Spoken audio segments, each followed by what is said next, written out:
National championship in 1984 with a very strong team this year, number 14 in the country. They travel to Houston playing just its second game of the season, and one of the best quarterbacks in college football, the most accurate one, Zach Wilson of BYU, will have the ball second.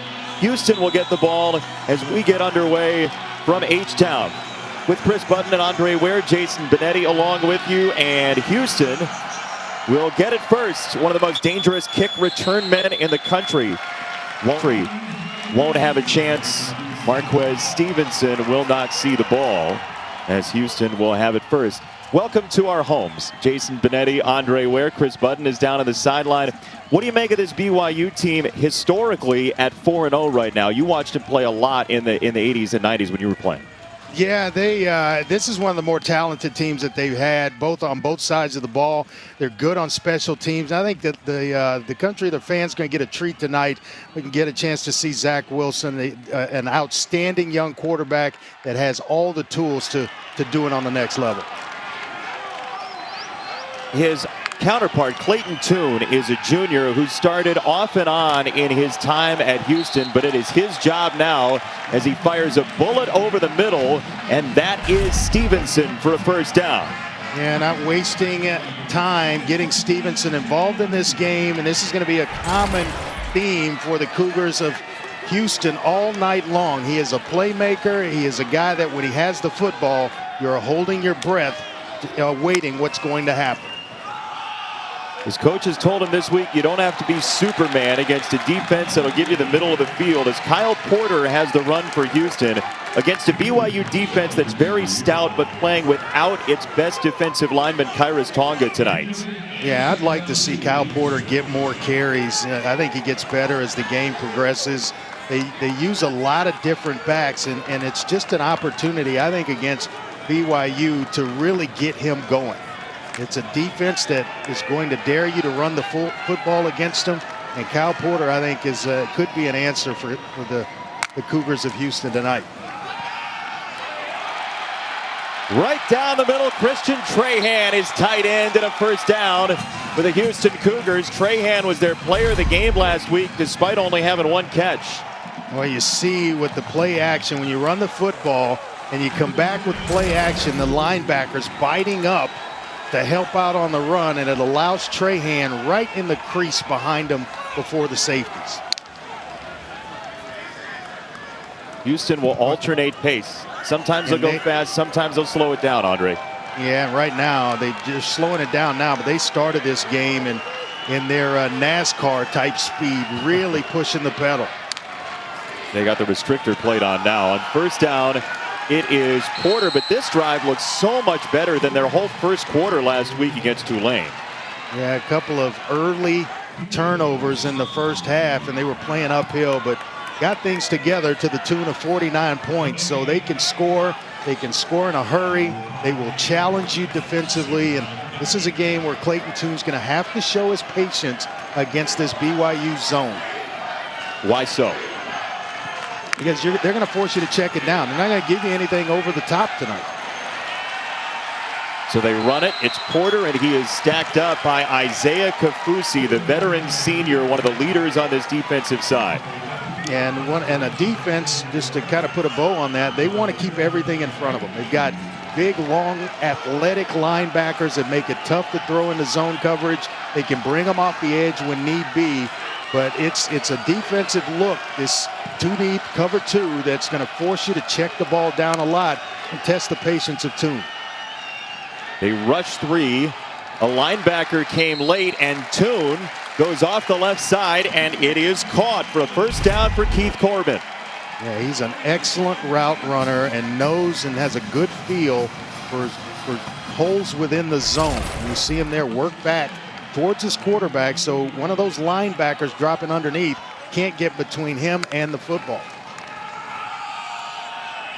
Porter one more time, cuts it up the middle and gets stacked up immediately. That was Peyton Wilgar, whose father played at BYU as well, and it's second down. And they'll play bend but don't break. By that, you're going to get some chunk plays early in the game as they try to iron things out on defense. But then they get down here, the windows get smaller. It's tough to throw the football in the windows here. And then they get great pass rush from just the 3 pass rushers you see there along the line of scrimmage.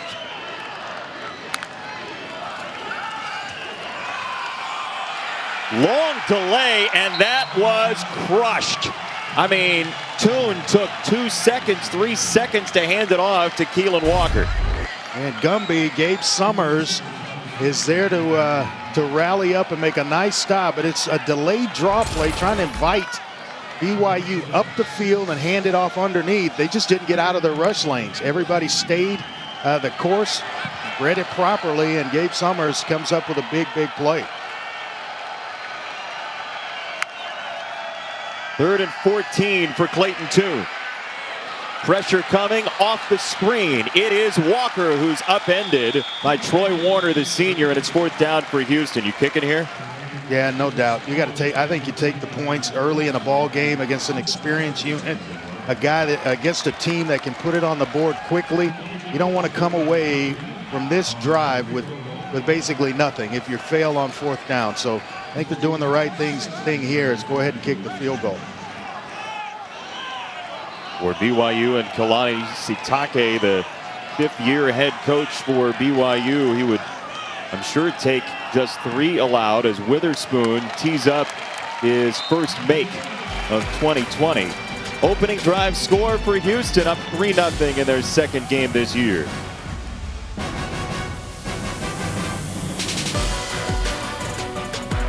Conference on ESPN. Houston Cougars have taken the lead 3-0. Clayton Toon, their quarterback, 4 for 4 on the opening drive. And BYU comes into this game just happy to play somebody. This is the original 2020 schedule for Brigham Young University. All the strike-throughs, like actual humans, had to do this with the schedule. Tom Homo, their athletic director, had a lot to do. This is what the schedule ended up being. They are 4-0 as it stands right now. That Army game postponed. They played Navy and Troy and Louisiana Tech, and then the win last week against UTSA. I mean, you talk about blowing up a schedule and then putting it back together. As an independent, this ain't easy, and BYU's done a marvelous job. And so on the kickoff return, BYU will get it across the 20-yard line on the return by Caleb Christensen.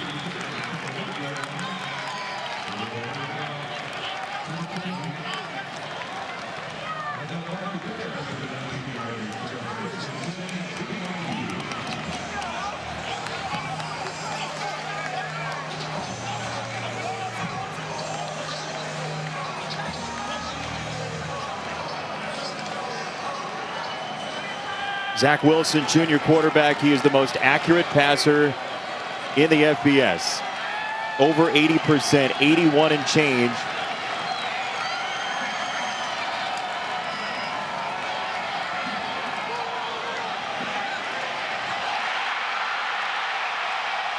You got here just in time. Dax Milne down the sideline from Zach Wilson.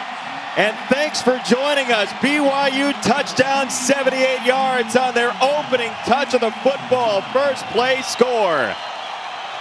And it's not by accident. When you talk to Zach Wilson, he knows exactly where he's going with the football, who he's going to pick on early, stands in there and throws an absolute dime to Dax Milne, who just houses this baby. This is as good as it gets at the quarterback position when you're talking about Zach Wilson. If you are just tuning into this telecast, he's Andre Ware, I'm Jason Benetti, Chris Button on the sideline. You're going to want to meet Zach Wilson. We were as impressed with him last night as we chatted with him as any quarterback you're going to run into. He is a file cabinet of information on himself and on the opposition, and this ball is perfect. Yeah, and he doesn't tell you where he's going with his eyes. I mean, he takes you to the middle of the field and then spins his head and shoulders out left to Dax Milne. No safety help over the top. Mel Kiper Jr. has Zach Wilson at number 5 in the country in terms of 2021 draft prospects, but you think he's better than that. Yeah, I do. I've been watching him since his true freshman year. I've got him right behind Trevor Lawrence. In front of Kyle Trask, Justin Fields, Trey Lance. Trey Lance has played one game. Justin Fields has yet to play. I think experience on the field certainly factors in. But Zach Wilson can make every throw that you need to make on the next level. His study habits are just off the chart. He told us that he was as excited to get to fall camp as he had ever been because of all the studying he did during the quarantine period. He was even better at that point. But back at the beginning of fall camp, he got on the field and he felt like the game had slowed down tremendously for him. You saw the skill set a couple of years ago. Now the preparation is coming along.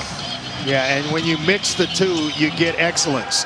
And that's exactly how Zach Wilson's playing this season for BYU under center. I mean, you talk about driving 10 hours one way to work out with John Beck and then spin around on a Friday and come back on a Sunday night to get back to campus. That's what he does. And he's been around some top flight quarterbacks when he made that drive, Drew Brees to name a few. And I think it's all that hard work and film study starting to pay off for Zach Wilson. He is as confident, but confidence based on preparation, as anybody you're going to run into in a collegiate quarterback position.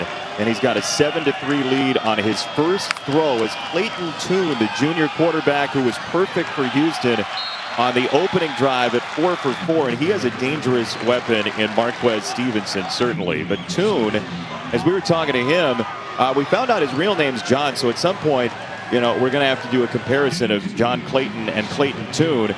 But he can swing it a little bit on the links, by the way.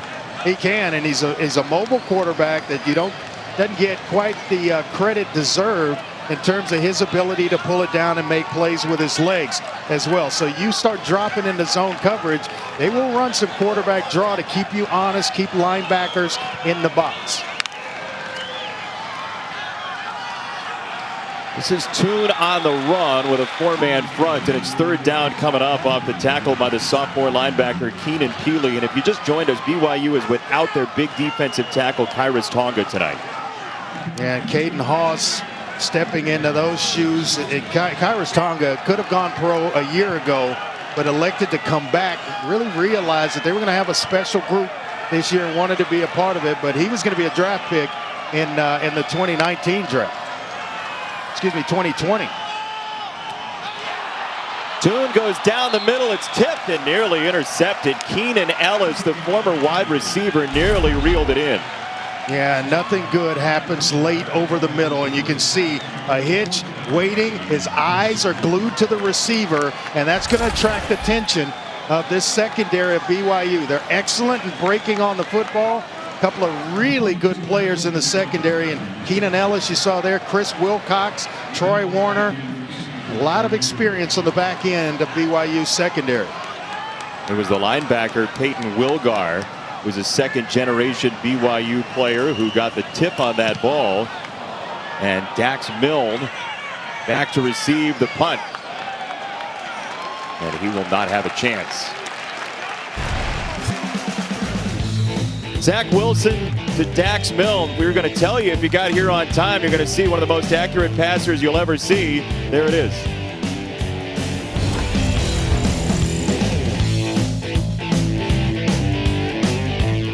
Football is presented by Ram, built to serve.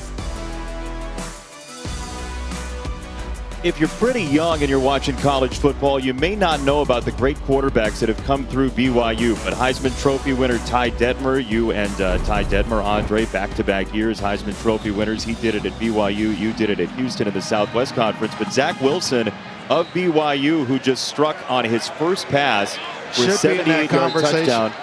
What's that? He should be in that conversation this year. He's that good. What were you impressed most with when we talked to him? I think just the confidence, and everyone asked him what does he do in terms of the completion percentage? How are you so accurate? He's on target right there very quickly for a first down across the 30-yard line to Mason Wake, his fullback. Yeah, and he says it's basically just confidence. Confidence from knowing where to go with the ball. Confidence that you studied enough to know where to go with the football. And then you just kind of let your athletic traits take over as he did there. I mean, he plays with a lot of confidence. You can tell just when he sits down, and we had a nice conversation with him last night. Tyler Algier on the run. He loses about half a yard. It'll be second down. Yeah, and Houston wants to take away that aspect of the BYU offense. Algier is one heck of a runner, 19 carries, 116 yards. But if you can make BYU one-dimensional, then start to show them some different looks and maybe heat up the kitchen of Zach Wilson a little bit. And let's see if he can play with guys barreling down on him.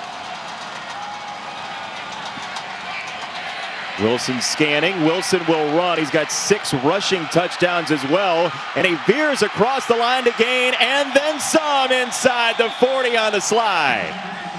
Maybe Mel will change his order after tonight. The kid can do it all.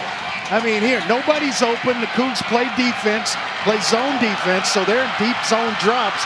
Nobody open. I'm going to just pull it down and make a big play with my legs. He is everything that you want at the position, as good as advertised, and he plays that way and shows it every single play. His mom Lisa, his dad Michael are at the game. He and his father actually watched some tape this morning. And by the way, Zach Wilson even has some swag on his slide as they'll flip it back to Wilson. He loads up down the sideline and got it inside the 5-yard line. Isaac Rex is tight end, first and goal. Now ask Jeff Grimes, how many of these trick plays do you have coming in? So, well, we don't call them trick plays. We call them specials. We load up about 2 of them and go into each game with them. Well, there's the first one. A little end around and a flip back to Zach Wilson and a big play on the end of it. But nice play call there by Jeff Grimes, catching the Houston Cougars out of position. Tell you what, this is as together of a football team as you could imagine, pandemic season or otherwise. They have sheer belief in everything they do as you watch tape and talk to him as Wilson will roll it to the right and use his legs. Wilson has his 7th rushing touchdown. Not only is he just about automatic through the air, all the athletic ability that you want to see at the position is just unbelievable. Big run to get things started, jump started on this drive. And I'm not sure if there's air under his knees. Where's the point of the football? As Grant Stewart, one of the previous play is under further review. The ruling on the field is a touchdown. Makes a tackle. That's going to be hard to overturn. That's because you don't see the air. You don't see his knees there. And as you piece it together, I think it's going to stand, Jason. Remember, you need indisputable video evidence to overturn. Watch the left knee. That one's closer to the ground. And where's the ball? Looks like the point of the ball is over the goal line. But early in this game, Andre, you remember a couple of years ago, Lamar Jackson had a Friday night game at Syracuse, and he just set the world on fire. Zach Wilson in the first 10 minutes or so in this game feels like he might have a Lamar Jackson Friday night tonight. I cannot dispute that one bit, my man. Watching film on this guy, and you know, you hear about certain guys, but I've watched this kid since his freshman year in his first start, and you just kind of knew there was something special. And I told the BYU fans that night, hey, enjoy him for 3 years, because I don't know if there'll be a 4th. He's that good. And you could see it back then, and he went to work on his game. Played all of last season injured with a shoulder and a thumb and fought through injuries, but he is healthy now, and you start to see the fruits of his labor. 3 for 3, 128 yards and a touchdown. Couple of runs, and we'll see if this touchdown stands as well.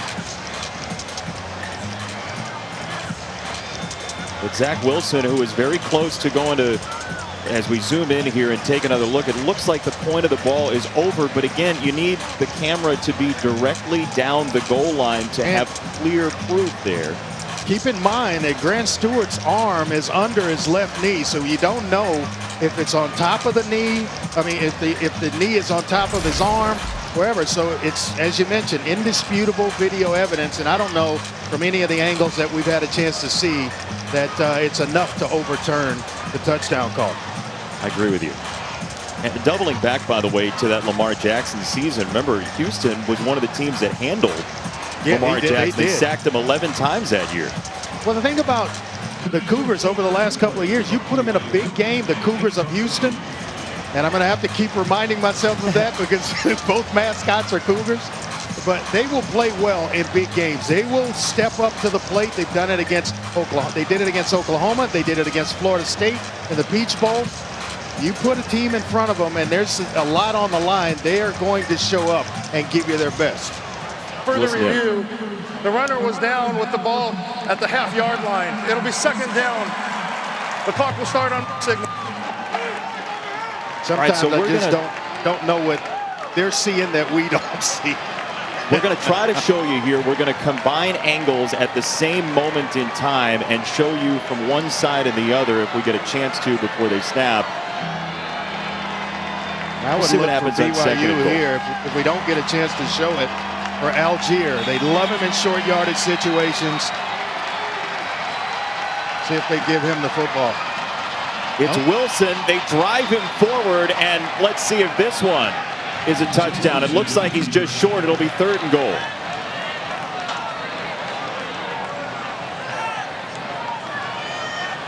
All right, let's go back to the previous play here.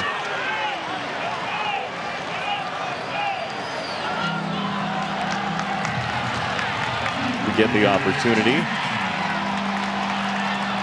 Lopini Katoa is going to run the next three. He's going to come in, I should say, as there you see Wilson combine the two looks. So the knee looks like it's down there, and he was a little bit short. So Katoa, the tailback, Wilson gives it to him, and that is a touchdown, and that is final. Usually in that situation, it's Algier. They go to the other talented running back, and Katoa. And he is equally as good and as impressive as Algier. They go too deep, Jason, just about everywhere on the offense and certainly that way on the defense. It is a talented, talented football team all throughout the roster. We showed you earlier the schedule that they might have played had the pandemic not hit. It was a nasty, thorny schedule, but you would have loved to have seen this BYU team play all those big-time schools because they are extremely talented. Wilson didn't get the touchdown. Katoa did, and BYU is humming.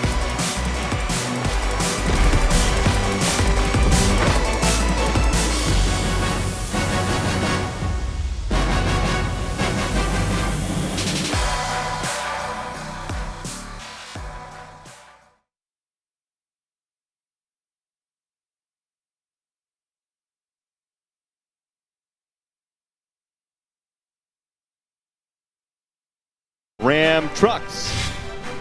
The Houston evening as the BYU Cougars lead on the road 14-3 in their first game in front of fans all year long. This game that was moved to Houston.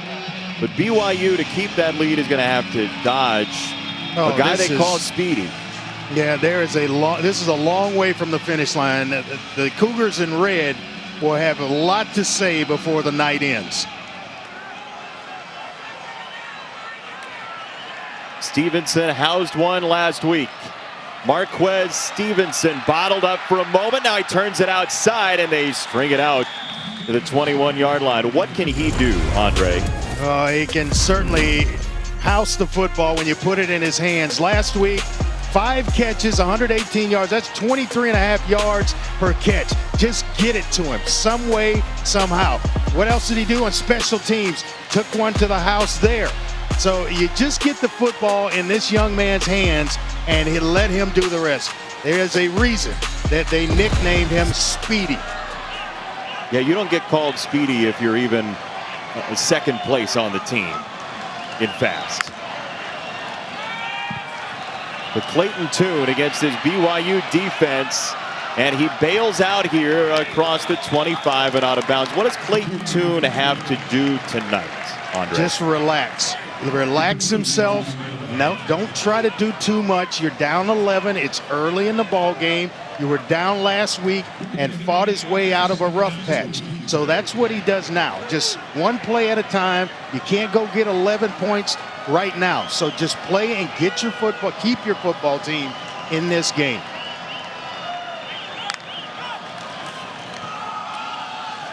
Keelan Walker on second down. They are a little bit shorthanded tonight in the running game. Mulbacar is dinged up. He's available, but we'll see how much he plays tonight.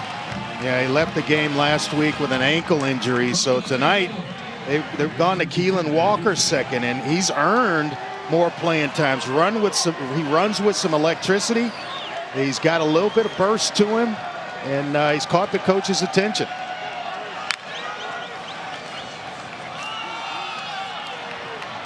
Walker, who played at the Powerhouse in DeSoto, Texas, sets up a second down. Hey, I know you're excited about this fight coming up, by the way. Oh, my goodness. I can't wait for this one. Can't wait till tomorrow night to turn this baby on. This is Young versus, the pound-for-pound best in boxing. So you are right. I will be watching that one. Lopez has some swag, by the way. I was watching his victory celebrations on YouTube earlier in the week. Dude. He's a big college football fan. 2nd and 7 for Tune. Got to scan this defense, and he finds a soft spot in the middle of the field to Nathaniel Dell for a first down.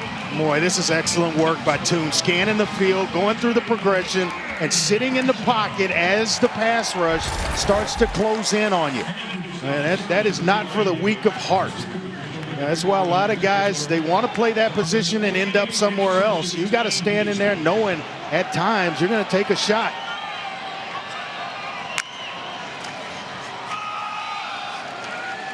Walker on a first down run. That was Dell with the catch. And you asked Clayton Tune about Dell, and he said he's got some of the best hands he's seen. Yeah, he is a complete receiver. Great body control, solid in terms of tracking the deep ball, and he can cut on a dime.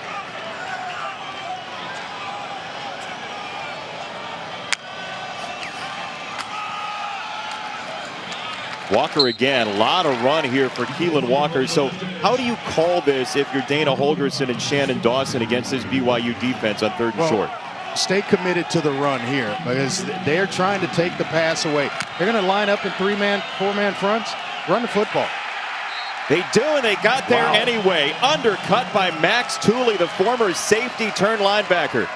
Yeah, explosive player who is really good off the edge. Just fights off the block of Patrick Paul, the left tackle, and makes one heck of a tackle. And now you're 4th and 3, anywhere around midfield and beyond. That is 4-down territory for Dana Holgorsen. Porter has checked in, 4th and 3. Tune has the first down. Patience. Jeremy Singleton, there is a flag down. He's showing patience, and he knew he would have to against this BYU secondary and the look that they like to implement defensively. A drop in the cover 2, rush 3, drop 8. You're going to have to wait and let receivers get into their routes and get settled and find creases within this zone coverage. 2 safeties high, going to give you a chance to run the football a lot tonight. And when they bring a 4th, then that's going to open up a window. And I think Clayton Tune is playing some pretty good football right now. Will the 12-yard gain stand? Personal foul, unnecessary roughness, off this number 76. 15-yard penalty, repeat 4th down. Can't have it. The play. Can't have it. Absolutely can't have it, Jason. You convert on 4th down. There he is, the left tackle, Patrick Paul. He's got to follow in this play to the end. I don't know about. Oh, yeah, it's the after. Going to hit Max Tooley. Tooley beat him the play before to make the play in the backfield on Walker, and Paul was trying to pay him back. but there are a lot of guys in stripes watching. So you better wait a while before you go there. That looked like a preview of a prospective Astros-Dodgers World Series more than a play that Dana Holgorsen wants. As Zach Wilson will have the football. Tell us about his skill set, Andre. Yeah, what can he do? He can do it all. I mean, he can throw on the run. He can throw from the pocket. He's got great arm strength, as you'll see here, to push the ball down the field. Can he throw receivers open? Absolutely. Great coverage on the back end, and he's winning with the throws. Young man can do it all. What about him makes him NFL ready, Andre? I think it's just his study habits. He's gifted physically, and when you mesh the two together and how much he loves football, it makes him the perfect prospect.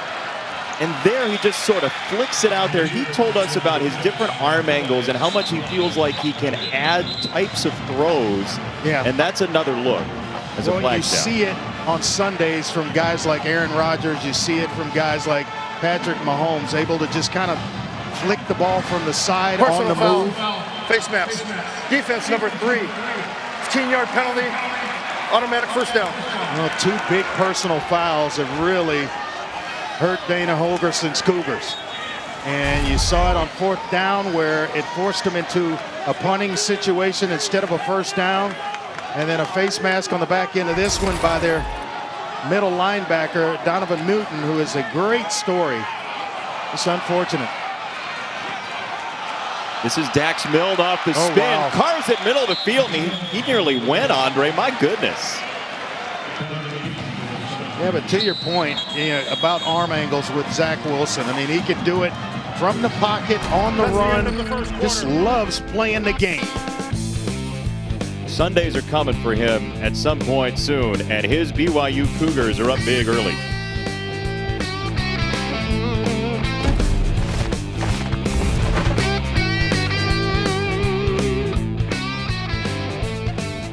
Something to believe. ESPN, home of the college football playoff. ESPN College Football presented by Ram Trucks. It is 14-3 BYU as we've closed quarter number 1. BYU playing in front of a crowd for the first time this year. Jason Benetti, Andre Ware, Chris Budden along with you, our entire crew. And Zach Wilson off play action on 2nd down, climbing the pocket, using some touch down the middle, into traffic it goes. And a flag comes in. And Gunnar Romney is his deep threat. Highly touted out of high school, and they came in. He, Dax Milne, and Zach Wilson all came in the same recruiting class, and now you're starting to see all that maturity kind of play itself out on the field.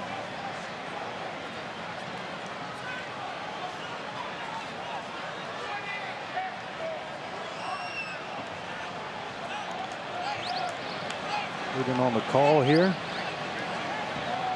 In mere moments, it will be with us. I think. Pass interference. Defense number 6. 15-yard penalty. Automatic first down. It's on to Marion Williams in a thin secondary, Andre. Yeah, that's the 3rd major penalty. And you see it there just all over Gunnar Romney. But penalties that really have hurt this Cougar team at really inopportune times. Took away a 4th down conversion, added on to a big run, and then now an incompletion, but an obvious first down after the interference. Wilson again, and he is dropped at the 40-yard line. And for more on Wilson's preparation, here's Chris Budden. Yeah, Andre hit the nail on the head. That confidence comes from the preparation. He watches hours of film a day. Just take yesterday, for example. On the play ride, he watched specialized clips of Houston. Every ball that was in the direction of a Houston defender. Then when he was done with that, he watched film of Aaron Rodgers. And then he watched film of Ohio State from 2019. And he woke up and watched film with his dad this morning. So eat, sleep, breathe football for this kid. It's like the fictional Alexander Hamilton. Like, how do you have as much time as you do to do everything you do to prep. And boy, Wilson has, as we talked to him, Andre, he has been as impressive as anybody as we've spoken to this year. And here are his parents, Lisa and Michael. Yeah, what you're impressed with is obviously the preparation, and you read and talk to him about how he gets himself ready for the season and then each individual game. But then you see him within a game, and it's not like he's checking the ball down a lot. I mean, he obviously does it when teams drop deep on him, but he is pushing the ball down the field. So the accuracy is certainly real from the standpoint of he is challenging defenses. Drop it down and get a few yards. There is a marker down one more time as that goes to Katoa, the tailback, and we'll check the flag. And Peyton Turner, the previous play, able to get to a couple of plays ago, able to get to Zach Wilson, which I think the Cougars in red certainly have to do tonight. Maybe get there without exposing cornerbacks. Illegal block in the back. Offense number 85. That penalty is declined. Brings up 4th down. We'll get his roommate, Braden Cosper. And it will be 4th down. It looks like it's punt time for BYU. Although Kalani Sitake is known for bizarre fake punt calls in the past. Yeah, no doubt about it. And I think a heck of a job, a series there defensively for the Houston Cougars. Obviously with Peyton Turner, that big sack really turned this drive on its head and forced Zach Wilson to try to maybe get out of his comfort zone a little bit. Well, now maybe they kick a field goal with Jake Oldroyd here. Houston declined the penalty to set up 4th down, but they have left BYU in prospective field goal range with Oldroyd, whose long is 54 twice. Yeah, and they say he's, or Kalani Sitake, the head coach of BYU, he's comfortable with Oldroyd from about 55 or so. He actually hit that 54-yarder against Troy, so they may have changed their mind. Hey, they changed their mind here. It will be 3rd down. So it'll be 3rd and 29, and Wilson will go back out there. So Dana Holgorsen said, hey, wait, they're going to kick the field goal. I don't want that. Let me go ahead and change my mind here and bring 3rd down. But with that, you give a guy like Zach Wilson an opportunity. So hold on to your seat here. He's exceptionally accurate down the field as well. 3rd and 29 for Wilson. He'll go short, and this is just across the 50 to Gunnar Romney. So now 4th down to the 46.5, and they'll go ahead and punt, you would imagine. Well, that's a setup for later. You throw a hitch route on 4th and 29, and later you're going to get either Demarion Williams or one of these cornerbacks. He's gotten Deshaun Lewis already on a deep ball down the field, but you're setting up a pump and go, a hitch and go for later in this game to try to get Williams to jump. It is Demarion Williams back to receive the punt from Rico, the freshman in the state of Washington, and Williams will take the fair catch in from about the 8.5. 14-3 BYU in H-Town, which gets a Game 7 in baseball. They're all excited.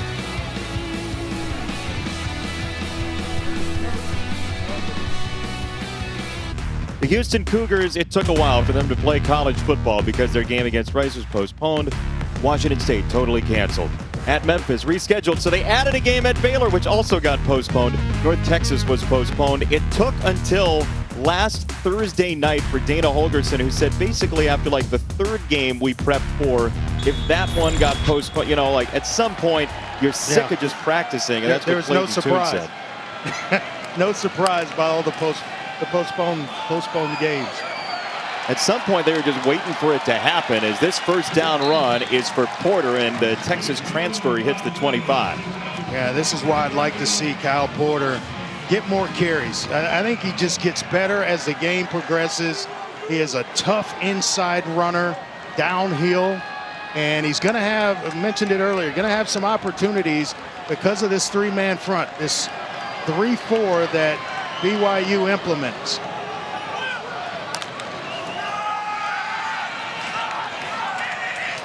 Toon over the middle. This is the patience taking the shallow cross as a marker's down with Stevenson out of bounds. I love the patience. The eyes down the field and then checking it Holding. down.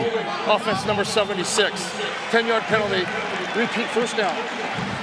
Tough night for Patrick Paul, but Andre, to your point, tough to be patient when you're in 1st and 20. Yeah, it is. I mean, it's tough for any quarterback. I mean, you could be the best to ever play the game, and you're stuck in 1st and 20 trying to get out of a hole. Basically, what you're relying on is a penalty on the defense to bail you out. There are very few play callers that have thrived in 1st and 20. A catch and a long run, but not the way this BYU defense is built. Houston's got 55 penalty yards already tonight as Toon tees this one up to the far side. And Corbin coming across the way. Keith Corbin across the 30-yard line, and they got a lot of it back on a shallow pass pattern. Yeah, there's the catch and the run, because you're not going to throw anything down the field against BYU.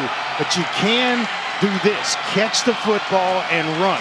When you're working against a team like BYU, you want good route runners that understand zone coverages, and then you want guys in the game at receiver that are dynamic after they catch the football. So that's a hard mix to find, because a lot of guys are good route runners, but it's against man coverage. They don't have a feel for zone. But when you can get the mix of good route running in terms of finding soft spots in zone, and then you're good after the catch, then you've hit a home run. Well, a whistle and a timeout for Houston. That was a 16-yard gain. Our statistician Ed Svita reports that he ran 40 yards sideways. More of that after this.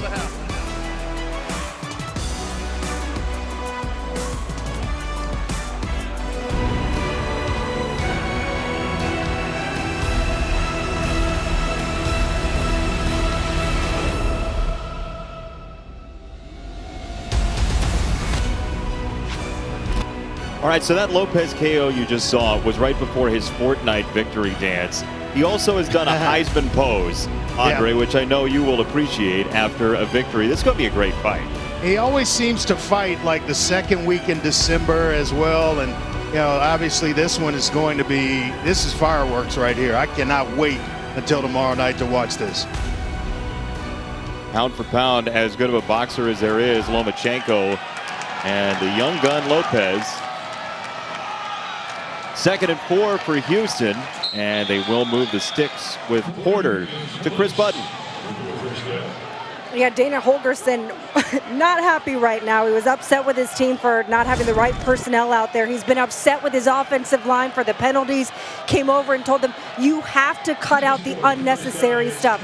He told me before the game that was the biggest piece they had to fix from last week. It's rolled over into week 2. Wonder if that was verbatim what Dana said on the sideline from Chris. They did not give him the first down, so it's 3rd down and 1 as Porter crawls for that first down for Houston. I think Dana realizes just how important this game is. I mean, we've spent a lot of time talking about Zach Wilson. He's coming into your building. You don't want to hear that. He doesn't want to have BYU walk out of that stadium with a victory. And then from what we talked about at the top, in terms of an eliminator game. Great catch. To Trahan across the 35, and that is a big-time weapon, Christian Trahan.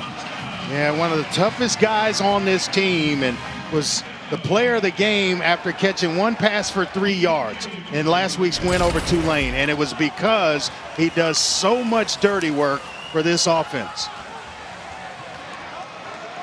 Shannon Dawson, his offensive coordinator, said Christian Trahan blocks people like he's trying to embarrass them. He is tough as nails, 6'3", 245. He's added about 10 pounds since last season. He is a stud. And U of H, Houston has made a change at left tackle. It's not Patrick Paul in there who had the personal foul penalty. They've made a change at that spot. It's Ruben Uniji who checks in for Paul, and this run to the left side, to the strong side, goes to Porter, and a first down for Houston. So less penetration now, and the Cougars driving down the field. Yeah, starting to get some momentum. Look at this. Look at the numbers. All those big grunts in there, and just a couple of defensive linemen. Me as a quarterback, whatever I have called, I'm going to audible out of it and give the football to Cal Porter. Turn around, give it to a back. Let the big guys up front do the work. It's presented the same thing right here. Quick set for Tune. Down the Nice middle throw. again, and a touchdown for Trahan. Great touch by Clayton Tune to his reliable weapon and tight end and Christian Trahan. Just the touch right over the outstretched arms of the linebackers. And the timing is what wins for Clayton Tune. Just as Trahan is about to clear, the ball is placed into a spot, into a window in zone coverage. One heck of a result at the end.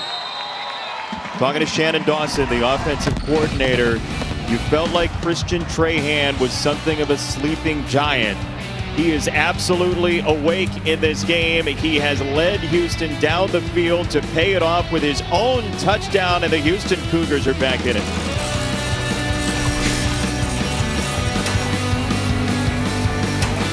First three games against the Rays, not so good. Trailed 3-0. Now game 7's coming. Houston, first couple of drives the last 2 weeks have been a struggle. The last drive was brilliant from Clayton Tune.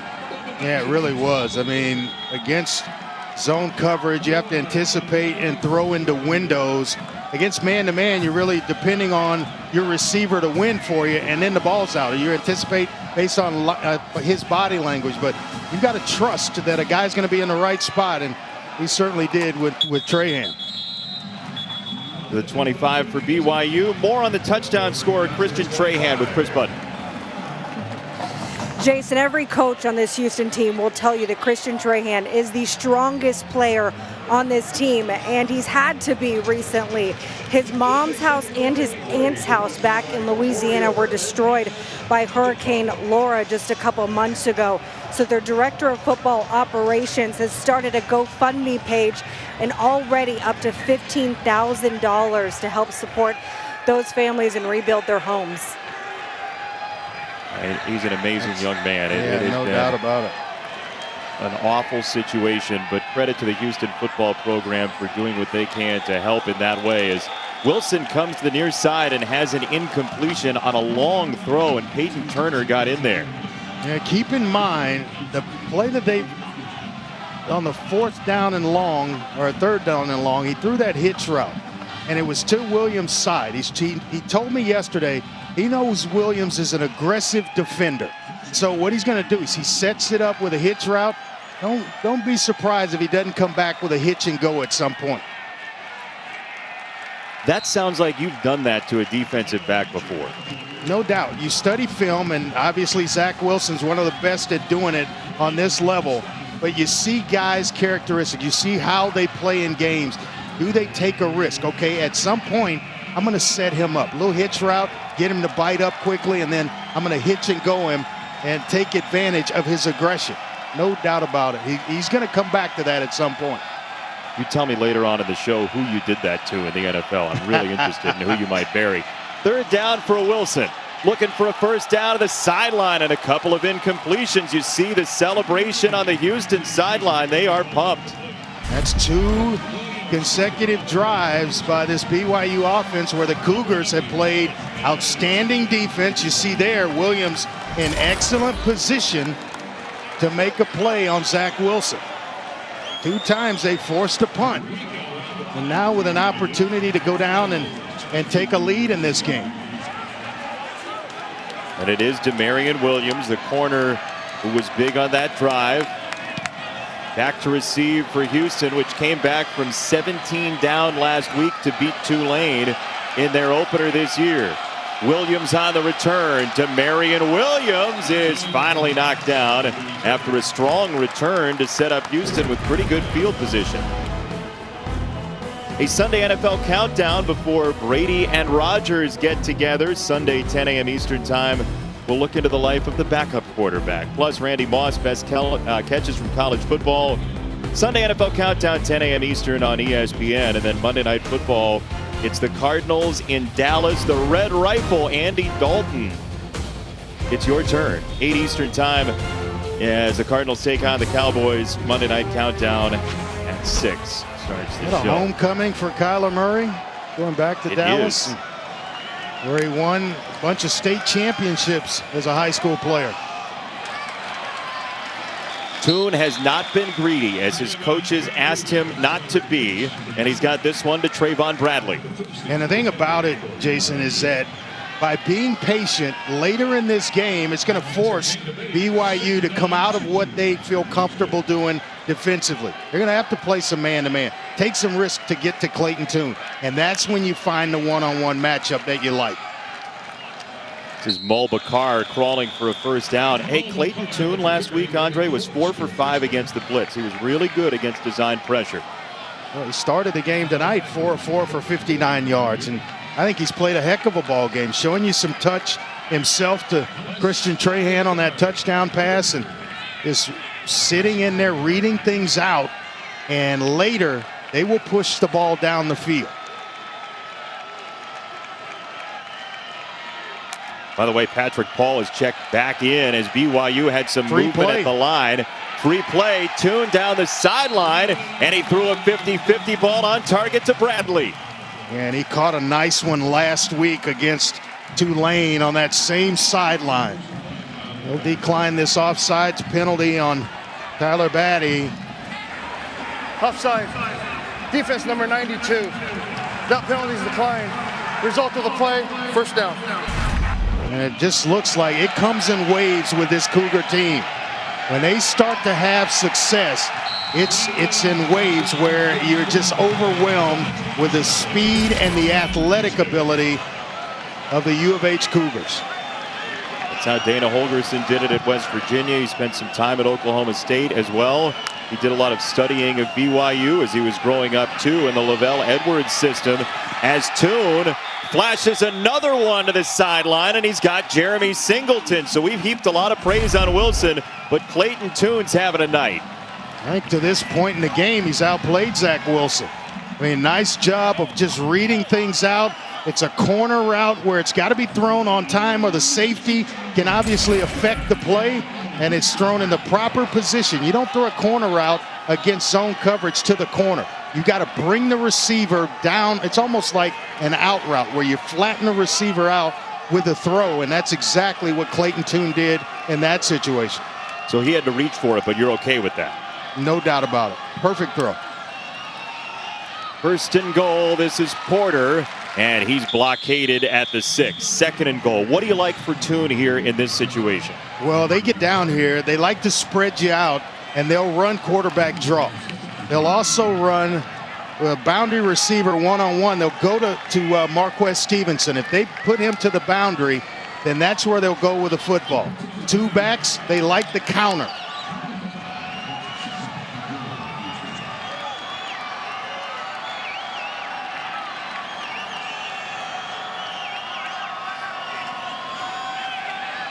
Jet sweep action. Bryson Smith is dropped at the 5. Third down and goal. That's the man you were talking about. Caden Hawes in for Tonga. He's got the tackle. Yeah, the true freshman. Signed as an offensive lineman, and when he got to campus, they moved him to the defensive line. He's got some big shoes to fill tonight, because Tonga's one of the best in the country at nose tackle. Tonga felt some symptoms of an illness. He said, I want to stay back just in case. And so that's why Tonga did not make the trip. Third down and goal for Toon. To the goal line, and touchdown. His 8th straight completion is a score for Dell. Rolling on the field is a catch for a touchdown. What a well-designed play, and it was executed perfectly. Dell's just going to get to the end zone and put his heels in the end zone and sit there. Show his numbers to his quarterback. You can see Clayton Toon scan the field from left to right and is able to find Dell in time before the defense gets there. That is reading it out, going through your progression, and getting to the right receiver. Andre, I know you love this. This is a high-level quarterback play tonight. This is good stuff right here, my man. Great quarterback history at these two schools. And Houston, which was down 24-7 last week in its opener, got a win anyway. Clayton Tune is firing tonight.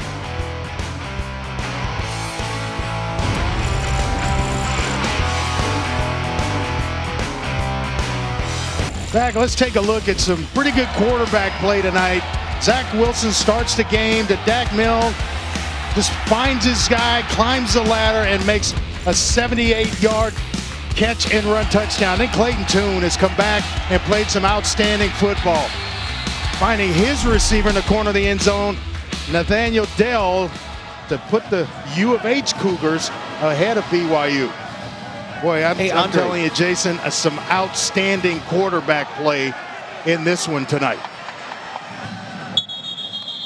BYU's going to get it at the 25. Look, Dana Holgerson said to us, you better believe Clayton Tune knows that the guy on the other side is one of the stars, one of these really great players. I want to know from your vantage point which game it was for you where you said, you know what, I got to ramp up my game because that guy on the other side, I want to do better than him.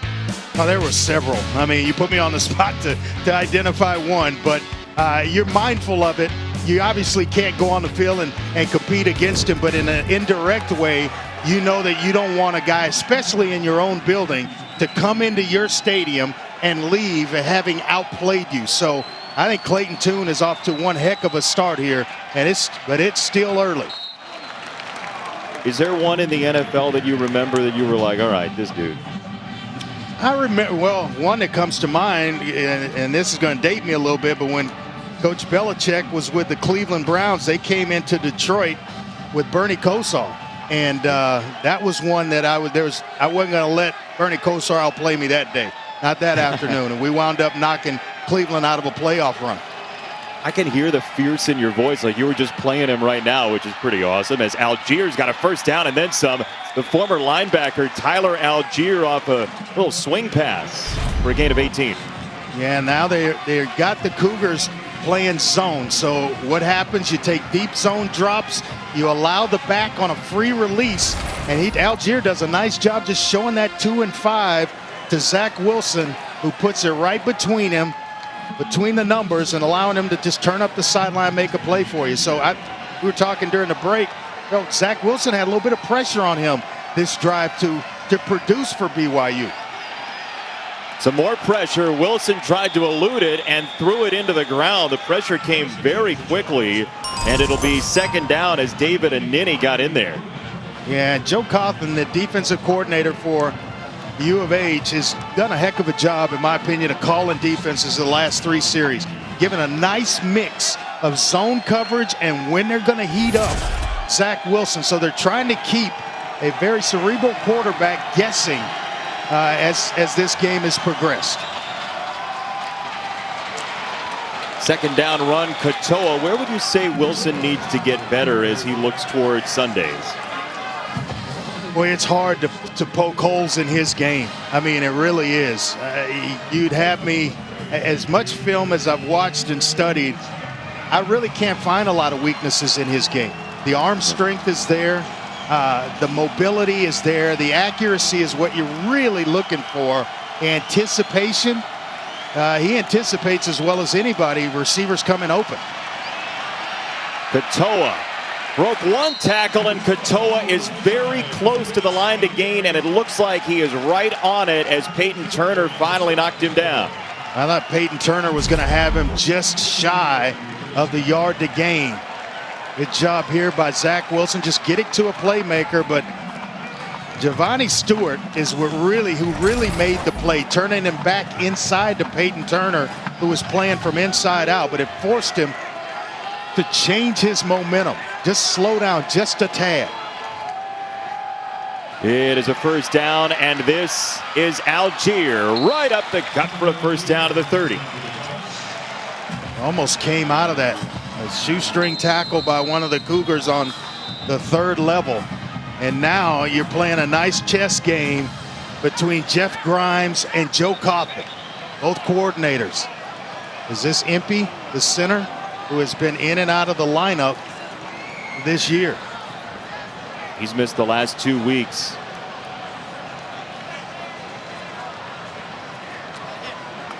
BYU 135 combined offensive line starts, and they are protecting Wilson. You were talking about the strengths. Here's what you think, right? Yeah, I mean, you want arm strength. This was against Louisiana Tech a couple of weeks ago. Far hash mark on a dime between coverage where the safety and the corner can't make a play. Does he have touch? Absolutely. Off the play fake, over the top, throwing guys open.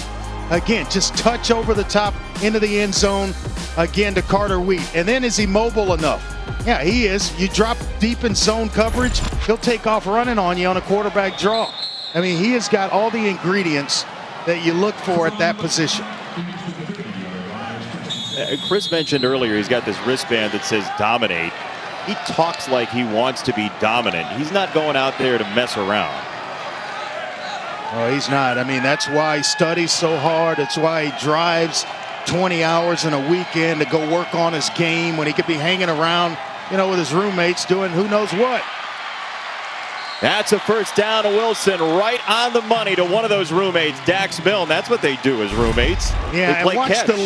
watch the location of this football. It's out in front where you catch it on the move, and there's no hesitation. That's the accuracy playing itself through right there.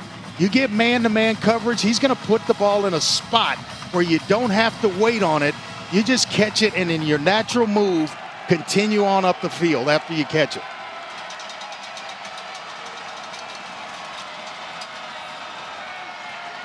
Play action, pop pass over the top, and it's batted away. That was into double coverage, and Gervarius Owens, the safety, was the man in front of him. An excellent play here, and kind of uncharacteristic of Zach Wilson to throw into that coverage when he had Milne on the outside singled up. I think he might have been expecting one look from the Cougars, and they changed the deck, reshuffled the deck, and all of a sudden there was an extra defender there.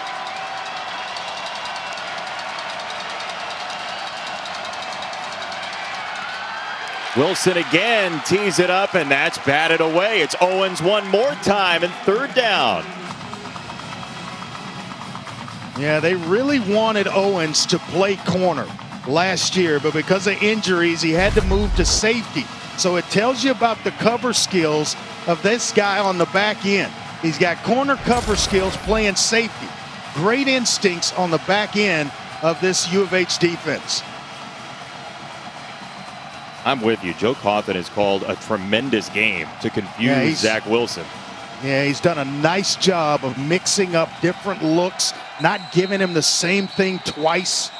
And when I asked Zach, what are you expecting to see? And he says, well, they just kind of line up and run what they're lined up in. And that has not been the case tonight 30 seconds in length for U of H defensively.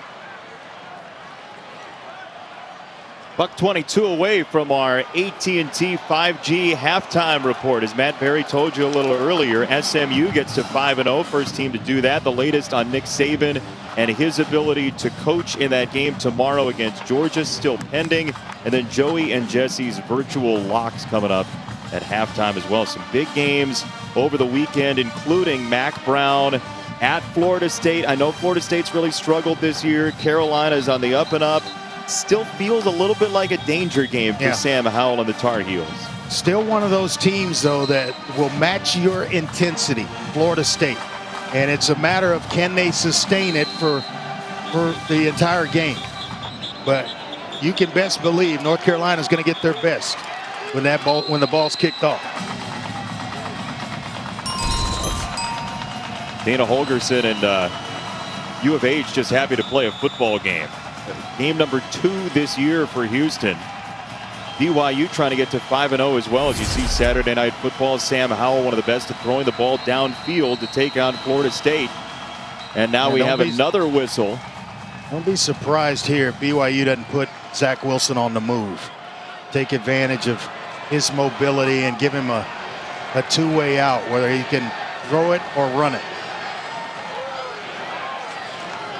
Clock operator, please put 1:22 on the game clock. 1:22. We lost 11 seconds. Look, enough games are getting postponed or canceled. We cannot afford 11 seconds less. Give them every second of playing time? Is that what you're saying?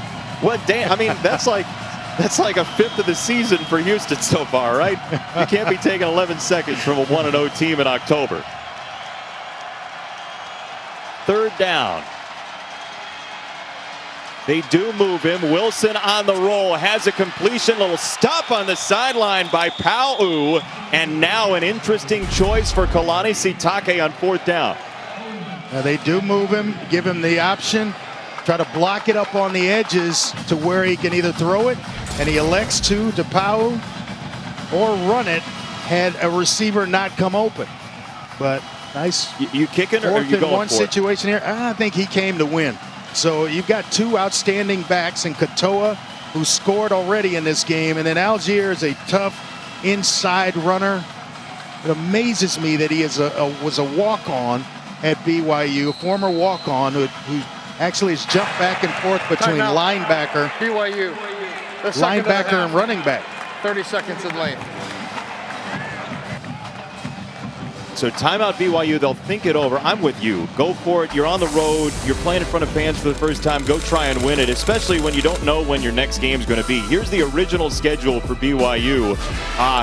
The strike throughs are coming, and they're coming in full force. Red pen everywhere. It's then at Navy. The second game's postponed. They're 4-0, but that Boise State game on November the 6th ends up being their best game. San Diego State as well.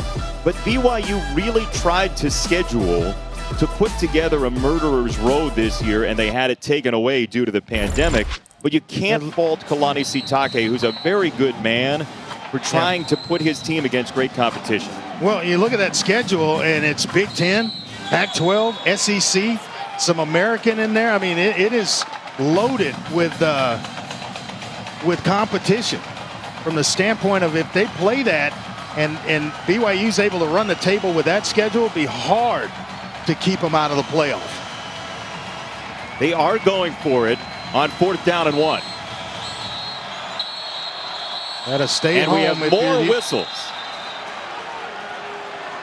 BYU has used their third and final timeout of the half. 30 seconds in lane. They wanted to see the look, but if you're Houston, you got to make sure that you stay home, because you're going to get a hard count whether the ball's snapped or not, to try to draw you off sides and pick up a freebie here. So first things first is to not jump into the neutral zone. And BYU is, they got to make sure they get things blocked up, try to utilize the hard count, and then hand it off to one of these talented backs. Look, there's some grounded pound in the BYU history, and Kalani Sitake told us yesterday that the thing that he was most excited about his extension to 2023 is that he keeps getting the chance to make Lavelle Edwards proud. And there is some 4th and 1, put your head down and go get it in Lavelle Edwards history.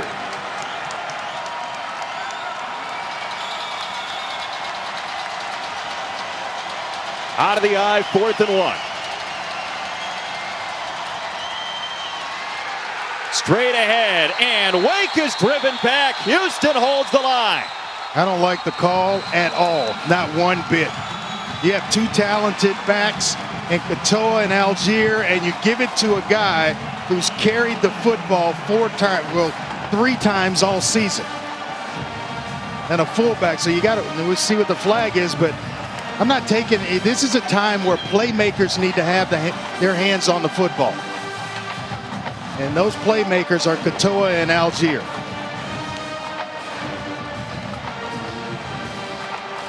Grant Stewart got in there to make the play. Second team all-conference player last year, who they talk about playing with such a big heart, as Mason Wake, who's known for hurdling defenders and grinding runs, was stopped up. The result of the play was it was short for a down. It'll be first down, Houston. After the play was over, unsportsmanlike conduct, defense number 31, half the distance to the goal, first down. Not Derek Parrish, but here's the stop, Andre. Maybe a little celebrating, but yeah, I mean, this 31 first unsportsmanlike foul of the game. You're going to a play, and you called a couple of timeouts to get to that play call.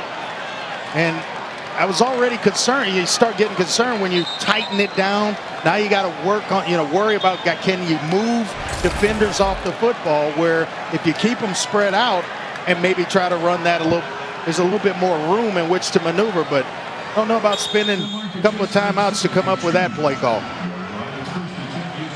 Usually a very inventive play calling team, BYU, and that was as conservative as can be. First down from buried near the end zone, and they get a nice gash on a first down run for Porter. And that's all you want is a drive starter. Now you got more than enough time as the clock stops to reset the chains, 2 timeouts in your back pocket, and a hot quarterback. So this is more than enough time to, right now you're thinking field goal if you're the Cougars of Houston. Clayton Tune as hot as can be, as you said. He's now 13 out of 14 off that completion across the 25 for Porter. Now Dana may take a timeout here and settle everybody down. He may save them. I would take the timeout so you get everybody settled down and you get the proper play call. They're bleeding sand from the hourglass here. They lost about 10 seconds after that play as Tune climbs the pocket and feeds it left side for another completion to Corbin. The clock will stop again, but nice job climbing the pocket. You feel the rush outside you and no one in front of you. You can climb it, and an excellent placement on the ball. Lowen, get your receiver down after the first down. I think he decides to spin a timeout. They're stuck into the half. 30 seconds. With 29 seconds in the second quarter. Tomorrow, Jimbo Fisher and the Aggies in Starkville to take on Mike Leach and Mississippi State and the other air raid. 4 Eastern, 3 Central on ESPN and the ESPN app. Dana Holgerson was talking to us about Mike Leach, and he said jokingly, sort of, I think, that he spent about a decade trying to get Mike Leach to call a running play. And Mike Leach kept convincing him that somebody was open on the passing plays. Yeah, they're dropping 8, 9 guys, Coach. That run might pop in there. And he was like, well, he said, Coach Leach would tell him, well, somebody's got to be open. They can't cover them all. Hey, how about Clayton Tune? 10 straight completions. This is the last 3 drives, accounting for 9 of them. I've been very impressed with the ball game that Clayton Tune has played tonight. On first down, waits his turn, window opens, first down and then some for Tank Dell across midfield. 1 timeout remaining, 21 seconds. Yeah, clock it here and save the timeout. There you go, nice job. And make sure to clock it forward and not behind you. Yeah, that's a mistake you don't want to make when you're the team on the charge here. Dell's trying to get the call from Tune. That officially goes as an incompletion, so that breaks the streak for Tune, and it's second down from the 45, and they will run it with a timeout in their pocket. Now you got to use the timeout. That's got to be a setup play, Andre. I mean, what do you think? Houston, I saw that against in the SMU Tulane game. I couldn't believe it then, and I can't believe my eyes now. Yeah, you go ahead and throw the football, and if you advance it, you still have the timeout. Maybe you work the edges, and you can get a receiver out of bounds, or he catches it and is able to get out of bounds and save some time. But don't know where a running play fits in right there. You're guaranteed to lose your last timeout if you run it. Guaranteed. I'm with you. It doesn't make any sense. Now you take away the option of being able to throw the ball in the middle of the field and still call the timeout. Now it's just you're trying to clock it, and you might run out of time. So now I'm thinking you got to push the ball down the field here if you're trying to get in the end zone.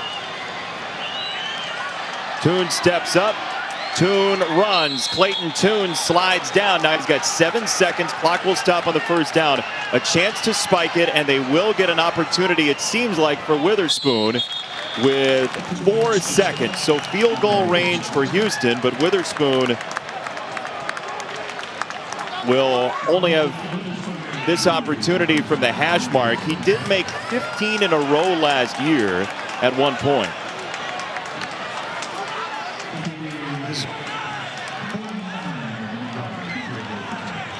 Range is about 52 yards, so this is well within his range.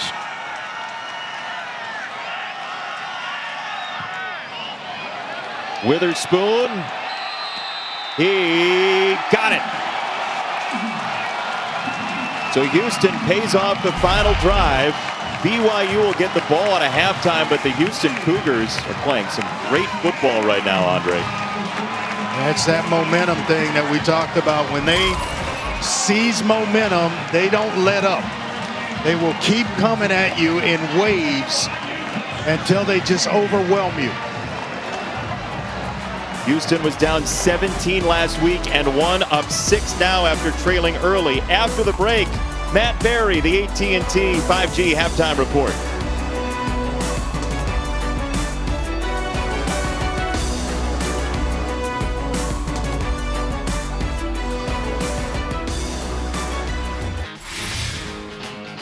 You're watching ESPN College Football, presented by Ram Trucks. It's the American Conference on ESPN from Houston tonight. We have had a fun one. Quarterback slinging it all over the yard, 20-14. Houston with the lead over BYU. I got a Heisman quarterback here. We have a State Farm player spotlight to get to. And I know it's going to be about the quarterbacks. You're smiling because you love the way they're slinging it, aren't you? Well, I love good quarterback play, and it just makes a game so much more interesting. Then you got a guy coming in, highly touted, and Zach Wilson, and you got a guy on the other side, Clayton Tune, who's just not going to let him outplay him on his home field. This is great. Good stuff. Mention the State Farm player spotlight. There it is. Zach Wilson, Clayton Tune. Compare and contrast, Andre. What do you like? Well, you look at it, and Clayton Tune has really been the story of the first half of this one. 2 touchdown passes. He's thrown with touch. He's thrown with accuracy. He's pulled the ball down and made plays with his legs. And then Zach Wilson started off hot, but then the last couple of drives, it's taken him a little bit longer to get himself going. But I'm enjoying every down of it, Jason. I think people at home are too. These guys are playing at a really high level as Zach Wilson will throw on first down in rhythm. He's got Pow-oo. And we check in with Chris Budden, who spoke with Dana Holgorsen moments ago. Coach, you told me that Clayton Tune, he needed to eliminate the bad. What have you seen from him today? Not too much bad. He's extremely accurate with the ball. He's going with where we want him to, getting us into a bunch of good run checks, and he's doing a good job of protecting the ball. So happy with his performance so far. What's allowed you to slow down BYU's offense? Just settling in. The season's still real new to us, So just because we got one game under our belt doesn't mean we got all our early game blunders and anxiety and all that stuff out of our system. These guys are real seasoned. They're old, they're experienced, and they've played 4 games. We're relatively inexperienced. We've only played 1, so it's nothing that's uncommon. Thank you, Coach. Thank you. Andre, your thoughts on what Dana said after 1 game plus? It's true, and you can see that, they have some mistakes, penalties that stopped drives and allowed BYU to continue drives, and then all of a sudden, they are like a machine moving down the field, both on offense and defense. Wilson to Dax Milne. They try to strip it away and cannot do it. That was Donovan Mutin who was trying to rip the ball free. 3rd down and 1. Yeah, he is a heck of a player right in the middle of that defense of Houston. And just a great story. Got a chance to really sit down or talk to him yesterday, and an interesting story. Dad is a chef. Excellent chef.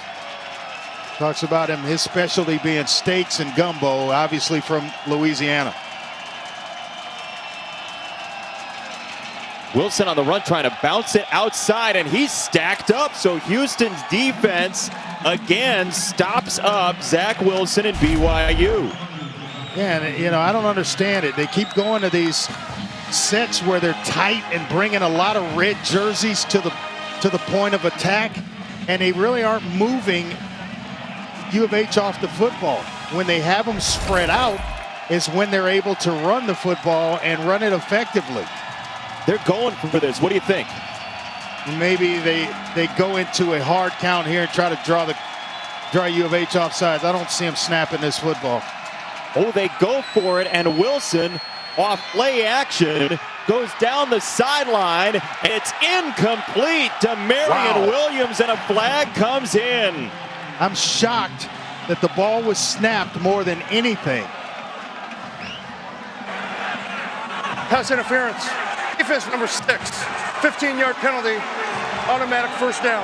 Now remember what I told you earlier about Zach Wilson, our conversation, and him talking about Marion Williams being aggressive there, trying to jam Romney at the line of scrimmage, and then he's got to interfere with him to get himself back in the play. That's a target. That's a place where Zach Wilson feels comfortable going to when he needs to complete a pass. I don't know why, because Williams has been in pretty good position all night long.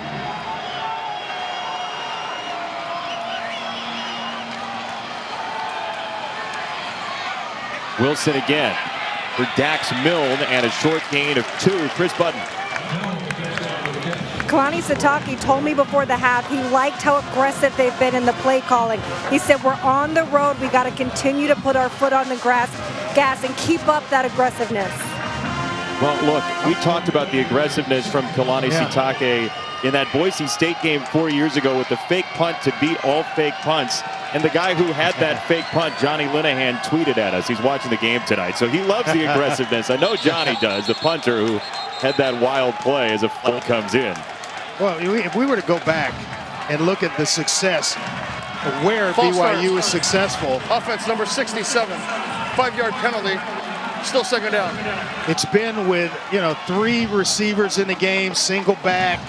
That's where they've been effective running the football. When they tighten down, that's playing into the other Cougars' hands and giving them a shot because they just aren't moving bodies off the football. But when you spread them out, you create better blocking angles in which to operate for the offensive line. Like here, they can run the football out of this set. Exactly right, Andre. It is Wilson hopping to the edge of the offensive line, and a short gain, 3rd down coming up. But you like the call. I like the call. You're going to take zone drops, and Wilson is a better than average runner. I mean, he's a really good runner at the quarterback position. So you start to drop deep, bringing 4, just let him clear and find you a spot to sneak through. Still, right now, 3rd and long is advantage Cougars in the red. The bell tolls in the background, 3rd down and 10. Play clock winding down. Wilson's got to hurry, and a flag comes in. I don't know if they got the timeout called in time or.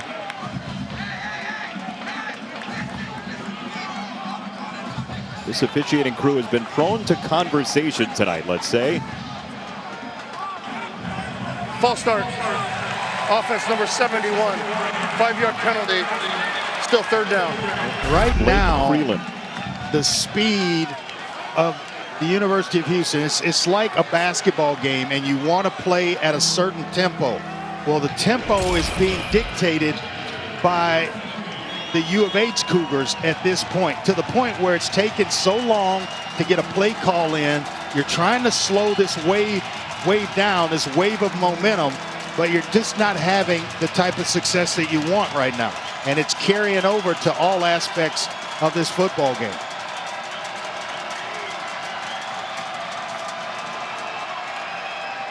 It's a screen on Algier. Stewart gets the drive-by. Algier down the sideline. Tyler Algier, my goodness. There's a flag down on the play. We'll see if it stands. Right, when it's a screen, it's usually a block in the back or a hold.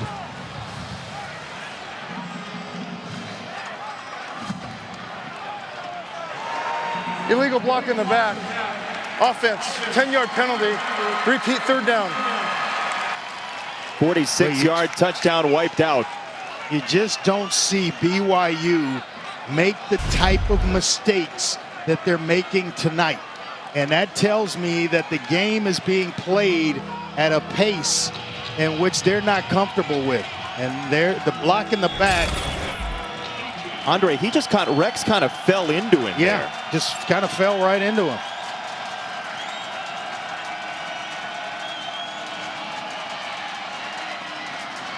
Wilson dumps it off to Katoa, and he's down at the 41. So this is going to be 4th down and long from the 41. What's your call? Boy, you don't want to leave your offense out there and go for it, because it's going to give U of H some excellent field position. I think you punt and try to pin them down inside the 10-yard line here.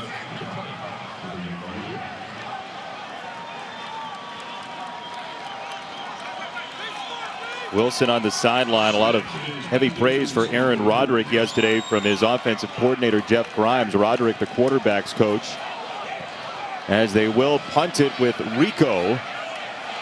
And that is to the 1. He fair caught it at the 1. Unbelievable. What are you doing is the question Dana Holgerson is getting ready to ask Bryson Smith. Can we go through a BYU game without a ridiculous punt play, please? Wow. Whoa. Wow.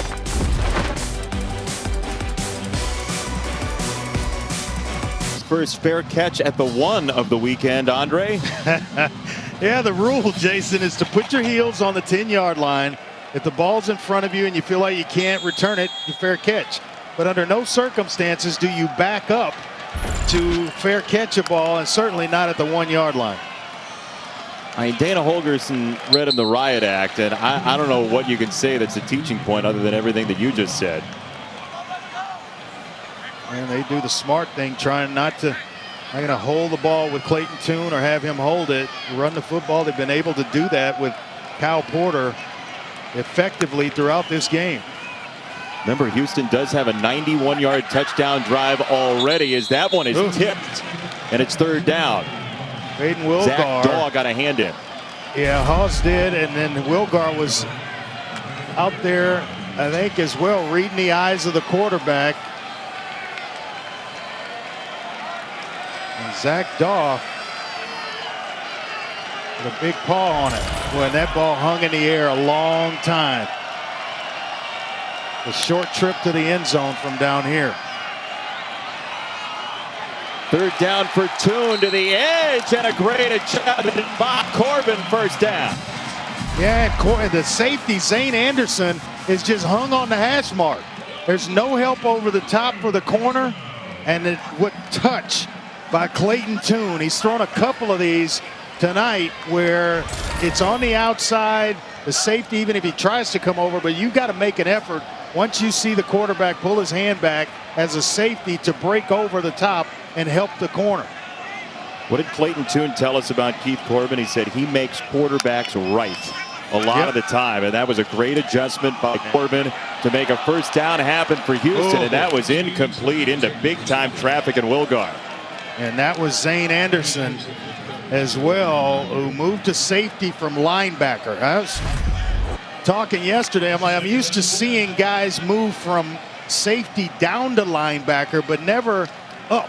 A linebacker that moves to safety, but that's the case with Zane Anderson. Defensive coordinator Isaiah Tuiaki told us that yesterday. I'm like, never seen that one before. They've moved a lot of these guys around as pressure comes on Tune, and he slices another one through the air for a 1st down. Great throw one more time to Cole McGowan, his 1st catch. Well, they use the play action, but then Tune has to escape because of pressure. And how about that throw right out in front of McGowan and a big 1st down. Boy, Clayton Tune is now cooking. He has taken this challenge personally and is really playing some good football.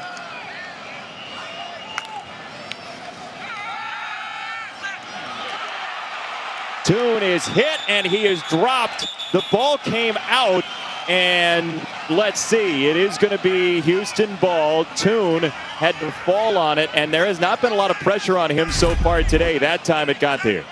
Well, I think they just brought 4, but they ran a game up front with a linebacker, outside linebacker, and a defensive end. And that ball came out. It looks like a BYU player came up with it, but they ruled it second down quickly. That was Isaiah Kafusi who came in, one of 11 cousins, 6 uncles who have played college football, a family of high competition. Toon to the sideline, and that is incomplete, and a flag comes in. It's George Udo, the sophomore, on the coverage. And they found something that they like, and that's Keith Corbin on a corner route to the short side of the field. And there's no safety help. You're putting corners in a bind, and Corbin's such a good route runner, and Toon has found a rhythm. Defense number 7. Ball would be placed at the spot of the foul. Automatic first down. And Toon has found a rhythm throwing that pass. It was my favorite, because you can do so much with it. If you get a defender that's underneath, you lead the receiver high on an angle on the corner route, and then when there's a guy on top or safety help, you pull him down, and it almost, as I mentioned earlier, becomes an out route. You having some old Southwest Conference flashbacks? Yeah, a little bit. That was a play we beat or used against University of Texas a lot. Kafusi's on it. It is Stevenson doubling back, and he gets the yardage back.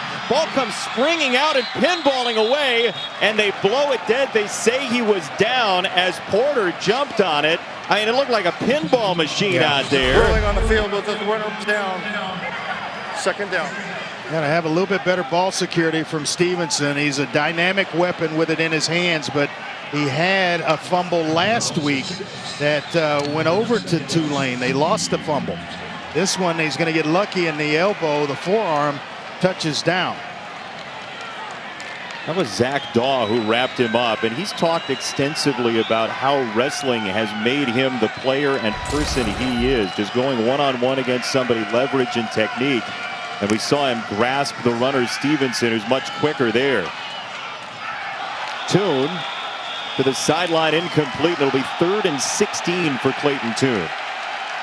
Yeah, we were talking about that yesterday. There's a flag down. Yeah, I think it was a little contact on Micah Harper after the play on Kyle Porter.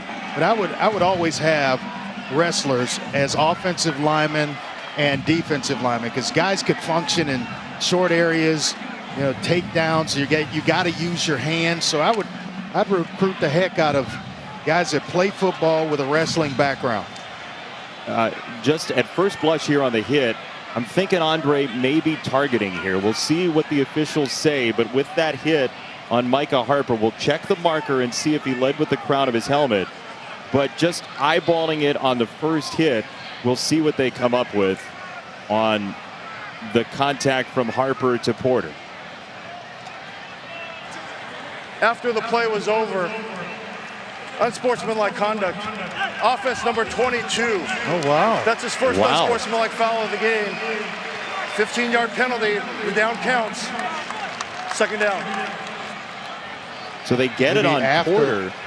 Yeah, maybe after the lick in retaliation to the Micah Harper. Third down. Hit there, and then Kyle Porter. Oh, yeah. They just can't have that. The previous play is under further review to look at an aspect of targeting. Yeah, okay, so they are going to check on targeting. This will be 3rd and 31, and a targeting check, all to wrap up when we come back.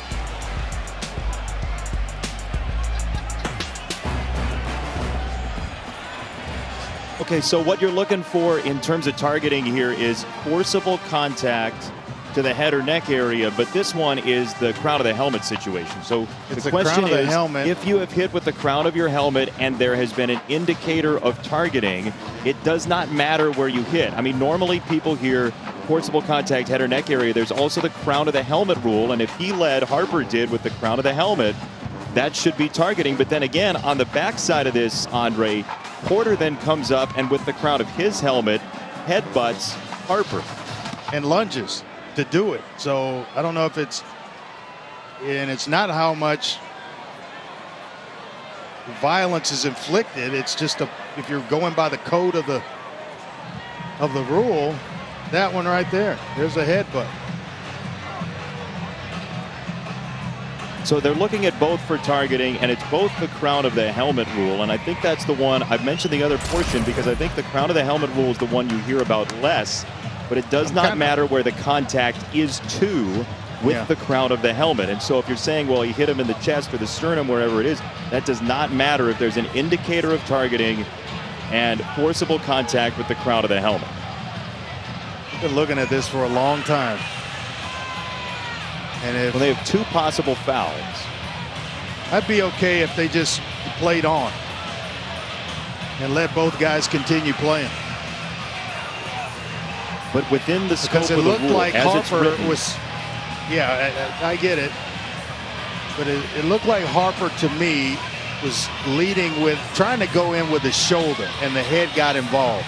And then of course with Kyle Porter, the lunge and using his helmet in retaliation. I don't know how they're going to figure this one out. But both guys may be done for the night. Well, if you're Houston, if it's Porter that goes out, you're without a full-strength Mulbacar.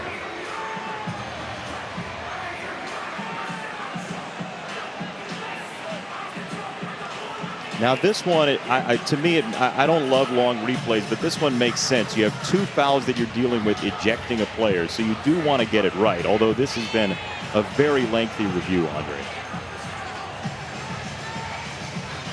There's also some question about the yard line, if it's 1 foul rather than 2 targeting fouls. So it's 3rd and 31 if there are no further fouls called on the play.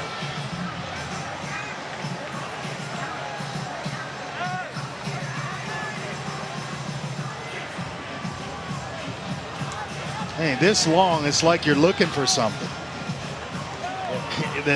Or there's an equipment malfunction. Like it looks to me, the way he's playing with that pack there, it looks like there might be an equipment malfunction as well, which, I mean, I've had some great Friday nights historically, but watching equipment malfunction is top 3.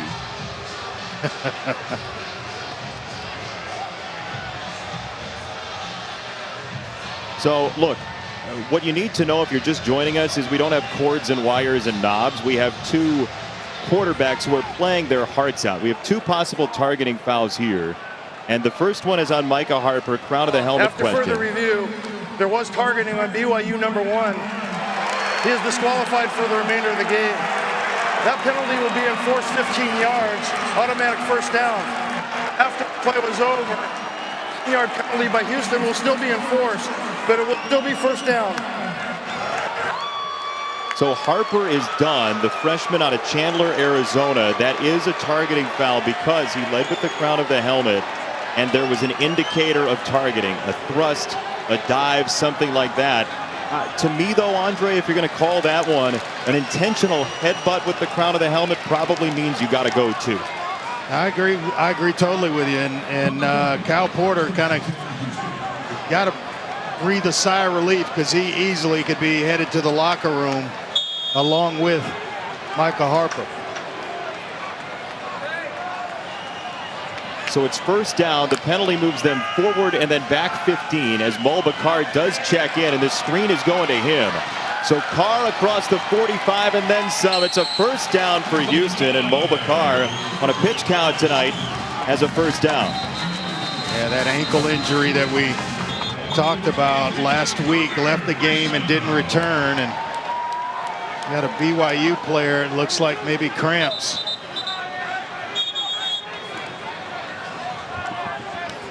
Injured player Kavika Fonua. We'll check on him when we come back.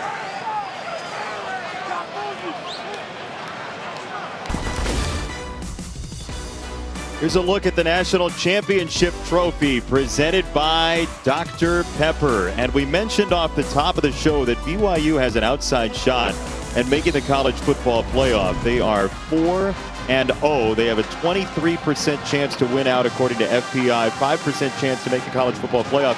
And we asked Kalani Sitake directly about that, and he said, well, in 2020, I've learned to appreciate everything that's in front of me. I love coaching these guys.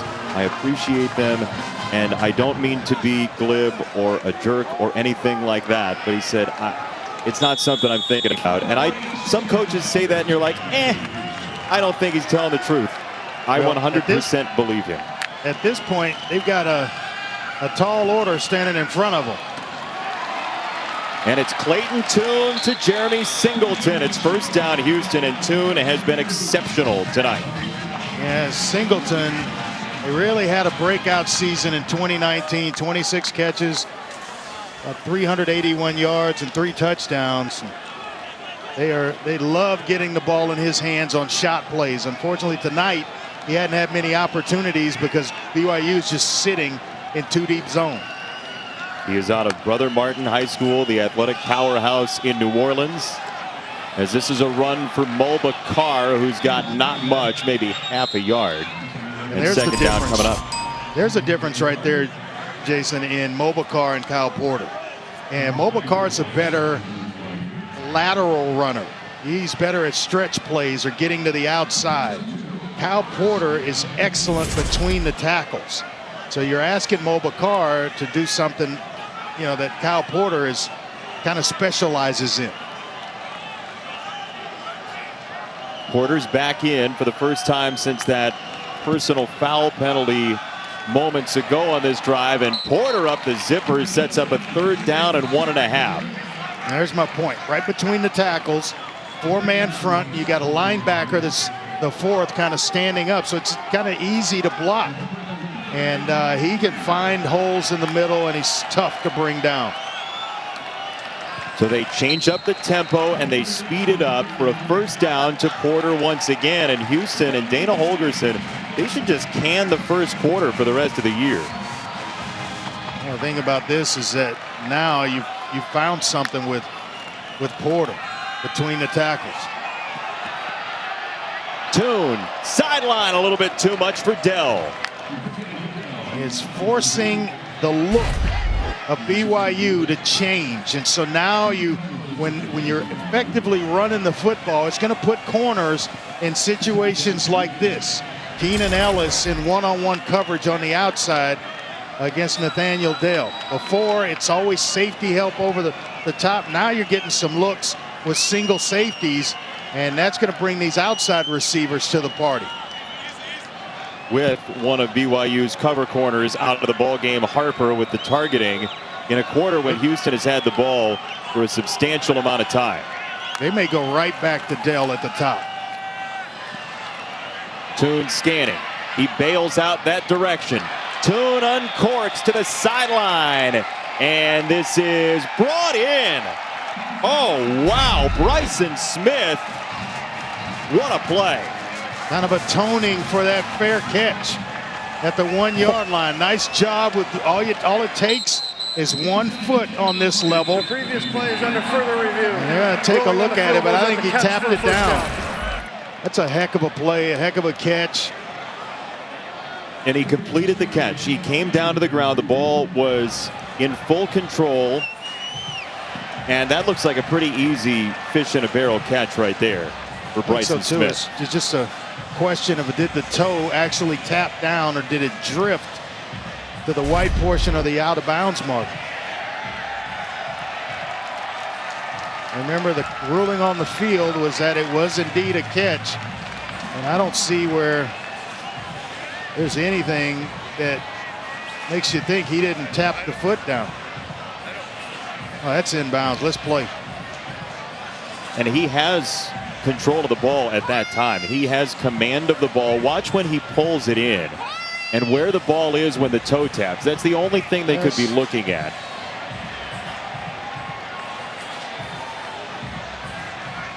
Yeah, he's got control of the ball. Let's play ball.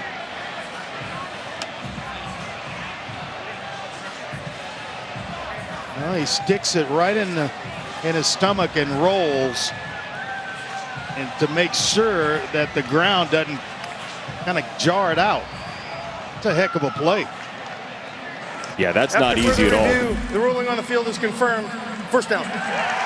Beautiful play. So Dana Holgorsen now knows that if you have Bryson Smith's feet on a line, you want it to be the sideline and not the goal line. We've learned that tonight so far for Houston. Houston already has its second 90-yard drive of the night. Can they add on from 90 as Porter is down around the 5? Got to be impressed with this offensive line of U of H at this point in the game, getting tremendous push, providing time for Clayton Tune to throw and push the ball down the field. And then when he's getting flushed at times, he's still been accurate on the move.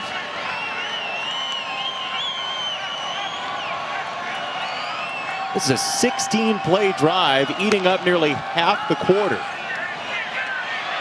Tune spinning. Tune steps up. Tune. Oh, did he? What a run. Come on. What a play. I mean, there was a defender that had him dead to rights in the backfield, and he's able to spin out of it, make one miss, and then launch himself into the end zone.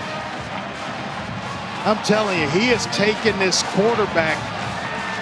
I don't know if you want to call it competition or the hype that Zach Wilson brought in to this stadium tonight.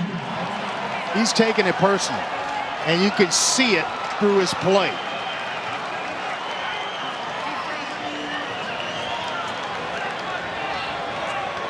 They will go for 2 very early with 18 minutes plus to go. Boy, just inviting for a quarterback draw. He wants the left side, and it is intercepted. Picked off by Udo. Here's a touchdown again. Just watch him make the first defender miss on a blitz. It's Udo that he makes miss, and Max Tooley along the way as well. Gets him to go outside, he cuts inside, and then the launch and the dive for the end zone. That's a heck of a play. Here's the 2. But Andre, remember we asked Clayton Tune, hey, what's the worst pun that people have made about your name with the last name Tune? He said, I don't know about pun or joke, but people always call me Tommy Tune, and I don't know who Tommy Tune is. Well, Clayton, Tommy Tune was a choreographer in his heyday, and Tommy Tune would love that dance step you just did to get into the end zone. So now you know. With all the pressure right now sitting on the BYU sideline. It's the big cloud of pressure sitting over the guy's sideline with the white jerseys on to make something happen as we get later into this game. I wonder if chasing the points was a good idea. We'll find out. 26-14. Tonight's timely delivery brought to you by the fine folks at DoorDash. 99 yards. Yeah, did it. Working the edges of the defense. On the move. You see there, big pass to Smith. And then this dynamic run to get himself into the end zone to extend a lead. Andre, when was the last time you saw a college football quarter that had 2 possessions take up 12 minutes? It's been a long time. Zach Wilson, your serve. First down across the 40-yard line, down the sideline. He's got Pawu.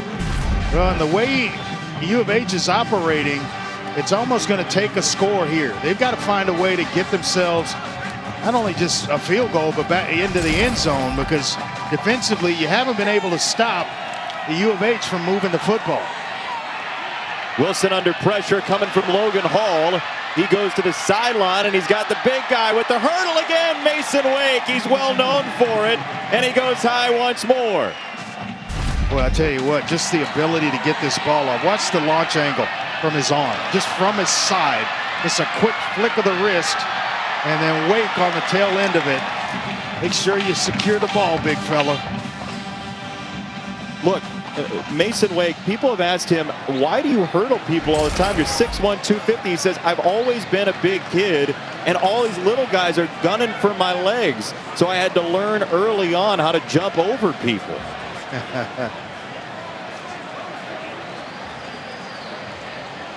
Mason Wake, 6'1", 250, had a couple of touchdowns against Troy. He didn't see the ball a lot as a freshman, and he went right over the injured party, Peyton Turner, who is as vocal of a player as anybody and as talented of a player as anybody on that Houston defensive sideline. He came in with 2 sacks last week, 4.5 tackles for loss.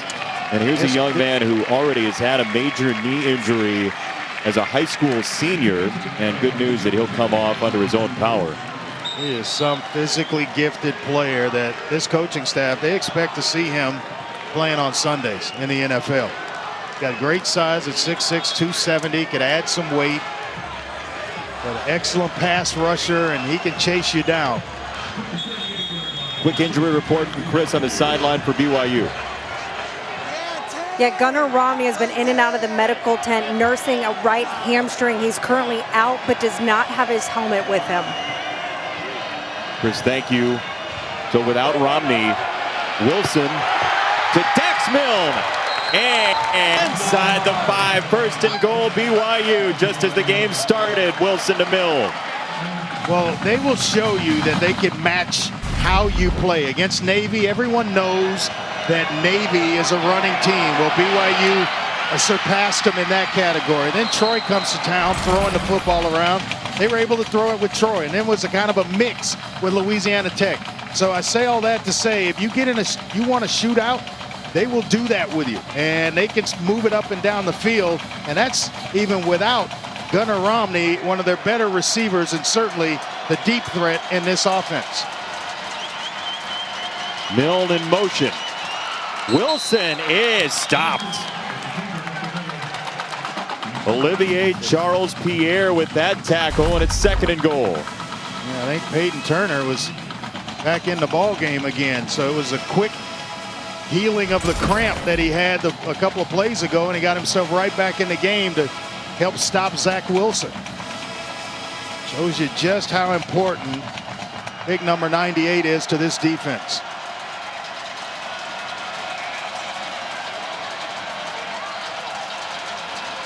Second and goal. Quick hitter to Milne, and he has goal eyes. Touchdown. And they love this play down near the goal line to Milne. And it's just a raise up, give it to him while he's in motion, and he just turns to get himself into the end zone. His momentum is enough to get him across the goal line. But right back in this thing comes Zach Wilson with a touchdown pass to Dax Milne. Dax Milne, the roommate of Zach Wilson. Milne, whose father played AA baseball with MLB Union Chief Tony Clark back in the day in the Tigers organization. Makes it a 26-21 score. Chris Budden, Dax Milne, Zach Wilson, Braden Cosper. They're a sitcom. They are. They've known each other since they were 10 years old, but Dax and Zach were competing against each other in football and basketball and track. Even Zach Wilson will say, hey, Dax got me on the track, but I think I could get him now. Eventually, they joined up on basketball teams, so competitors, then became close friends, now roommates, as you said, with Braden Cosper. I will say, if there's a competition of who's cleaner or who's more organized, that obviously goes to the quarterbacks, right? The other two get in a fight over not making their beds. Well, yeah, I mean, Zach Wilson told us, I'm like both of their dads. Neither of them like to make their beds. And so he's the clean one. And look, you know how it is when you have a relationship with your receivers, Andre? Yeah. I mean, there's always competition between those guys. And quarterback receiver competition. Oh boy. And they're going to onside kick it. BYU will take out the special teams tricks as much as any team in the country, and they get the ball back. Outrageous. They caught U of H sleeping a little bit. Everybody was set for a return, and you watch the front line start to go back. The ball traveled 11 yards. BYU recovers legally. First down. Nobody there to even make an effort to recover it. Everybody was in retreat to go back and block on the return. It was Talmadge Gunther who came up with it for BYU. Riverboat Kalani. Look, Kalani Sitake is a mild-mannered guy. He is very soft-spoken, but he will get after it in creativity.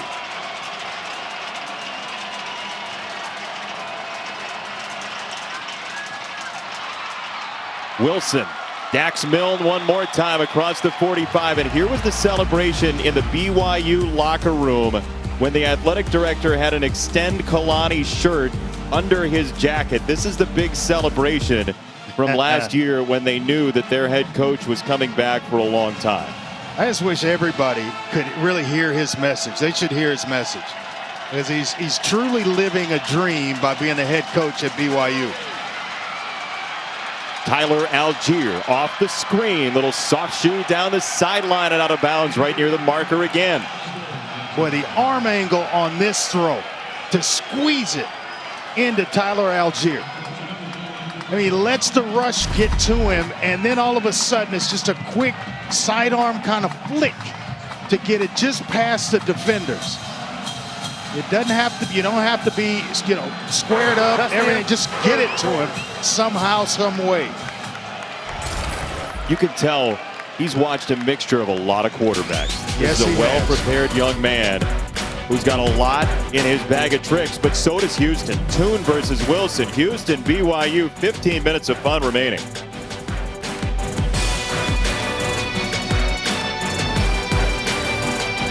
We've had a fair catch at the 1, and we've had Houston with two 90-plus yard touchdown drives for the first time since the Case Keenum era in one game, and we have 15 minutes left. Here we go. Zach Wilson off the scoop for Algier on a first down, and these quarterbacks, you were talking about it during the break, Andre, the quarterback ratings are gargantuan. It's unbelievable. I think we had 10 incompletions all game between both guys. 20 of 24 for 307 for Clayton Toon, and at 20 of 26 for 332, and both guys have thrown two touchdown passes.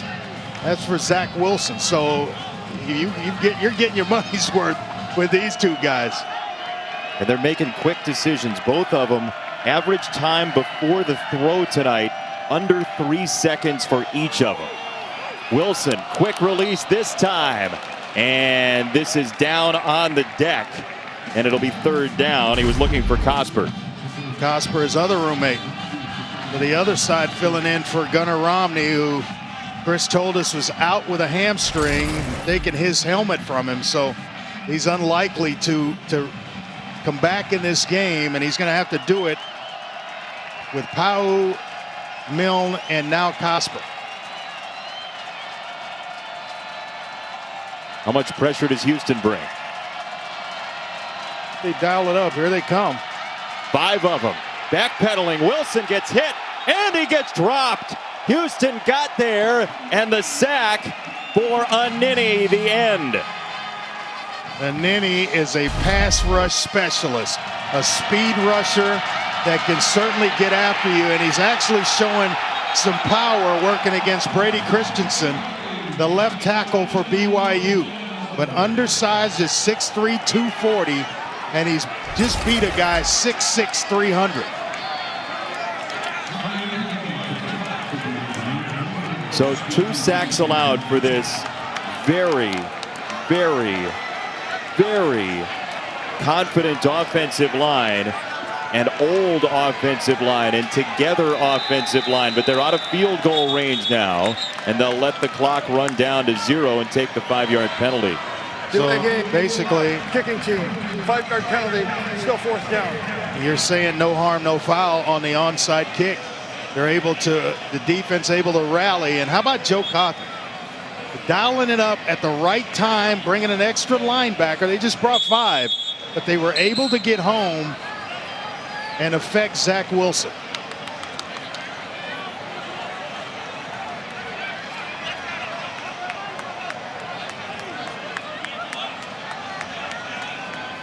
Yeah, there has been a lot of tomfoolery tonight, Andre, but not here on 4th and 25, you wouldn't imagine. Punt this one and play defense. And the last time they were in this situation, it was down to inside the 1 yard, or right around the 1 yard line.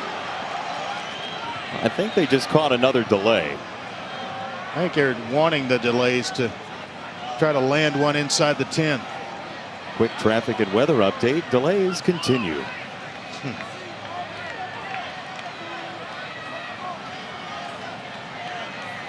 We are in set for a fantastic Delay finish game, here. kicking team. 5-yard penalty, still 4th down.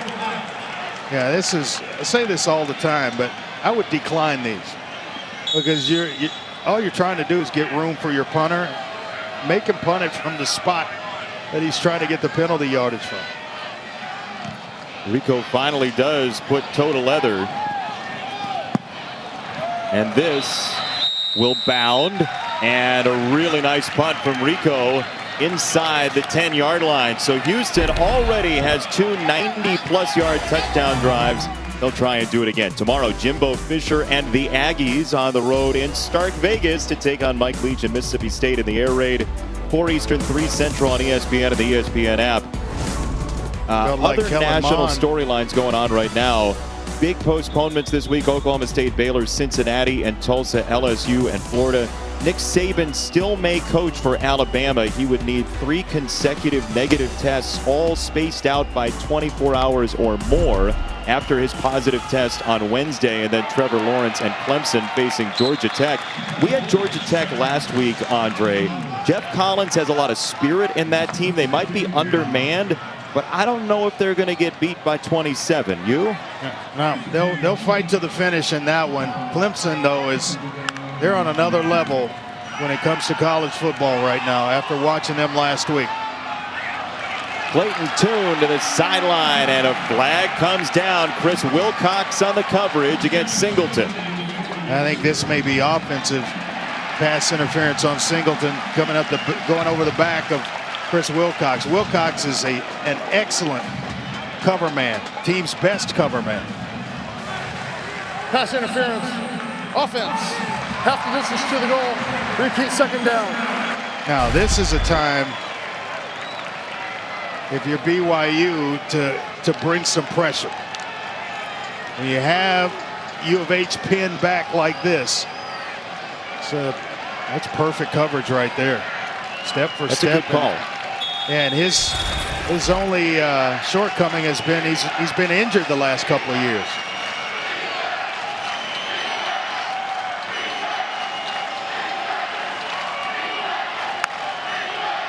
Second down for Tune.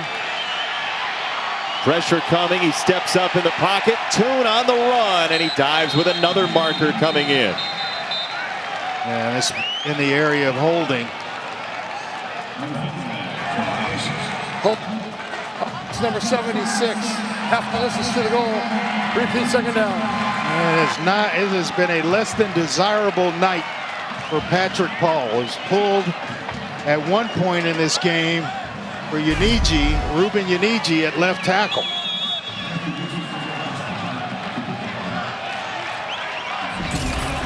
Yeah, he locked him up pretty good. Kind of obvious, isn't it? Yeah, you're not fooling anybody there. That's not happening.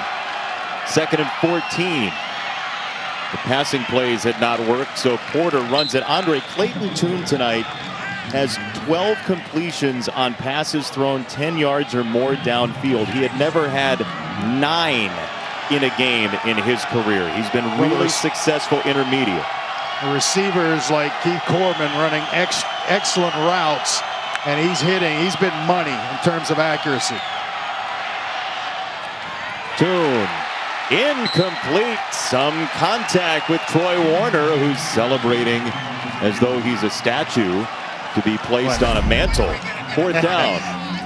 And that's the stop that BYU needed. Had them backed up. Excellent punt. You're playing complementary football at this point, so you're taking advantage of a play made by the special teams and your punter, and the defense able to get off the field and really flip the field in the offense's favor here. They're going to have some pretty good field position with any type of return. 26-year-old Aussie Lane Wilkins on the punt. And that is not a good punt. However, it does fit the special teams we've seen and the oddness and the eccentricity so far tonight. How's this one going to finish in lovely Houston? We don't know, and you don't know. That's why you stay.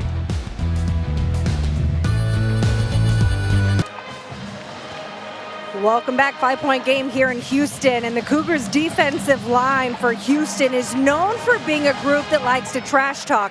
Well, over on the sidelines, they were all bragging and laughing about being able to get BYU's offense off the field when defensive line coach Brian Early came over and said, now is not the time to be caught up in your feelings. The trash talking and the celebrating quickly shushed. Yeah, no getting caught up in your feelings, Andre. It's 26-21. Let's go here.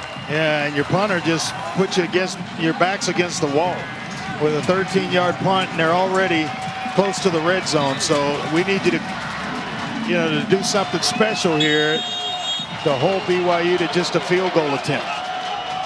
And for BYU, they've got to take advantage of this type of field position.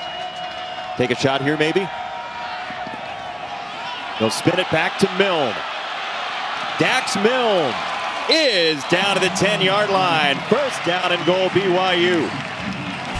Well, and basically they're just playing left-handed. Without Gunnar Romney on the field, it's been Dax Milne the better part of the second half of this game. And he just has such a feel for running those screens and little quick hitters to get himself the football, and not only the football, but yards after the catch.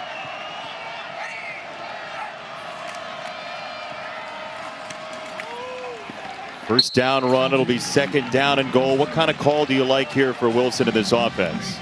I'd get him on the move again. Maybe, show it underneath to Algier and then get him on the outside to put pressure on the edges of this Cougar defense. Now, they've got to be careful with it as well, because the pressure's been coming from outside in. But if you can get somebody hooked and get him on the outside, well, it could be dangerous. That's Algier in motion into the backfield. Wilson, little shovel pass, and Wake's in. Touchdown, Mason Wake. What a play call by Jeff Grimes. Hey, he fooled everybody in the house, including the old quarterback over here.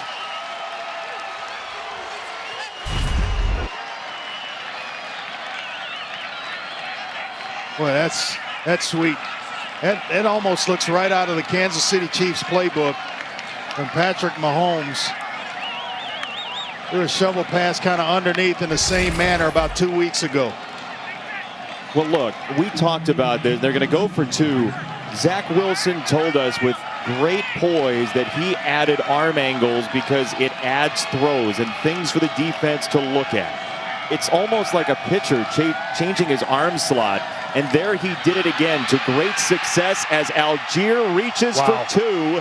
And BYU has a 3-point lead with 10.5 to go. Well, there's another check for the NFL scouts. Can the kid throw with pressure in his face? Is he accurate with pressure in his face? And he had a guy breathing right down his neck when he shot that one into the arms of Tyler Algier. So Houston chased the points in the 3rd quarter, didn't get it. BYU hits for 2 here, and a 3-point lead for undefeated BYU.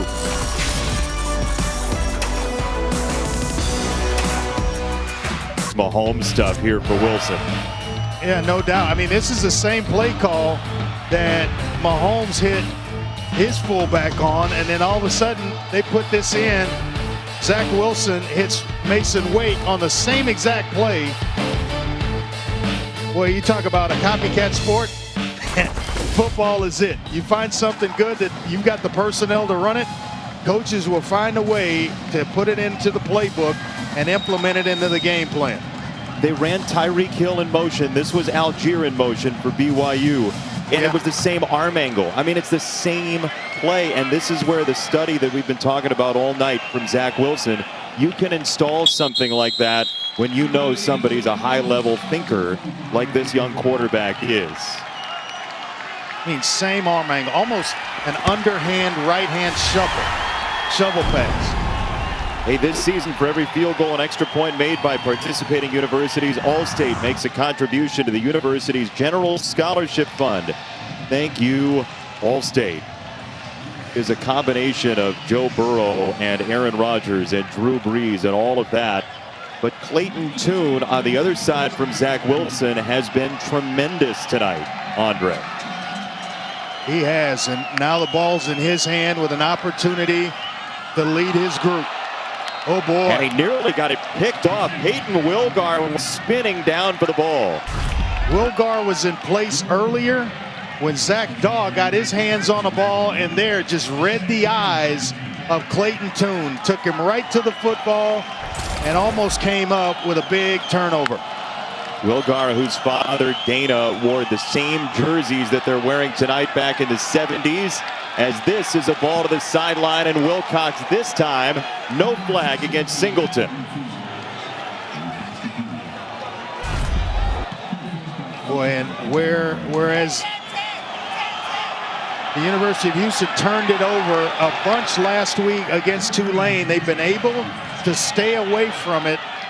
Turnovers tonight, and on 2 consecutive plays, they've had some close calls. Yeah, no turnovers each way. We've seen some field position flipping, but not on turnovers, as Houston's been outstanding on 3rd down. 7 for 11. Oh, this boy. time he snowed under. And a Zach big fella Daw got in there. from the outside. Jay's excellent pass rusher. When they line him up on the end of the line of scrimmage, they run a little twist charge where he comes inside, sets the blocks up outside, comes underneath, and he ends up right in the chest of Clayton Tune. And now the Houston Cougars need a better punt from Lane Wilkins, who last time went 13 yards only. This one to the 46, and a fair catch for Milne. A UFC Fight Night is tomorrow from Fight Island in Abu Dhabi. Brian Ortega, 2nd-ranked featherweight contender against the Korean Zombie, the number 4 contender in what should be a highly action-packed main event. Prelims start 4 Eastern time, main card at 7 Eastern, 4 Pacific on ESPN Plus in both English and Spanish. And to get ESPN Plus, go to ESPNplus.com or download the ESPN app. Andre, I feel like we should take a crew vacation to Fight Island after the pandemic is over. There are a lot of fights on tomorrow. Just gotta pick what you like. Late mesh there, and they will get not much. Algier on the run, 2nd down. How clever do you think Jeff Grimes gets on this drive with under 10 to go? I don't think we're going to see anything that comes in the form of his definition of trick plays, which are specials. He will try to keep it on the ground as he did there. Maybe some play action from that type of look to get the ball out quickly.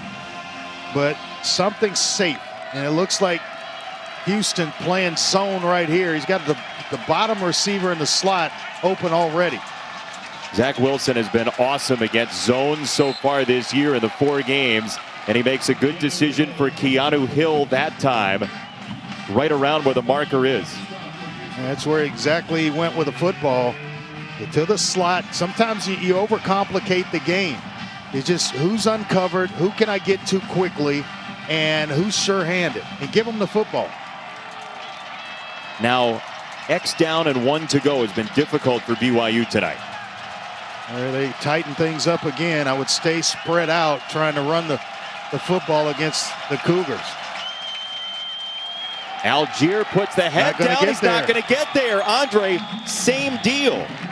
I don't understand it. I mean, Jeff Grimes has had a tremendous amount of success with Algier when the formation is spread out. 3 wide receivers, 1 back. Let your offensive line take care of things. When you condense it down, now you bring all those jerseys, all those bodies. You got to account for one guy slips a block, and the whole thing is blown up. So what do you do here? Do you go for it 4th and 2? Ooh, they're going to punt. They'll punt it away here. Defense has stopped the Cougars the last couple of possessions, so maybe that's where Kalani is leaning on. Rico sends it high in the air and into the end zone. So a touchback for Rico. The stop for Houston gets him the ball back from the 20 when we come back.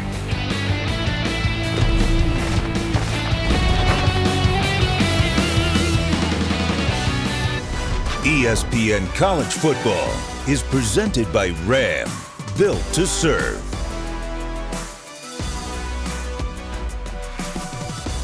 I thought we forgot one for a second there.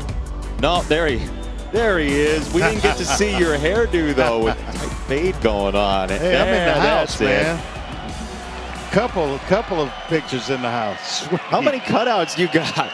You got a whole section of Andre wears. That's ridiculous. Quick throw, and got to catch dropped. that one. Got to catch that one, Kyle. Right out of the backfield. Couldn't have been thrown any better, and that's what I'm telling him on the way back to the huddle. We got to have that one.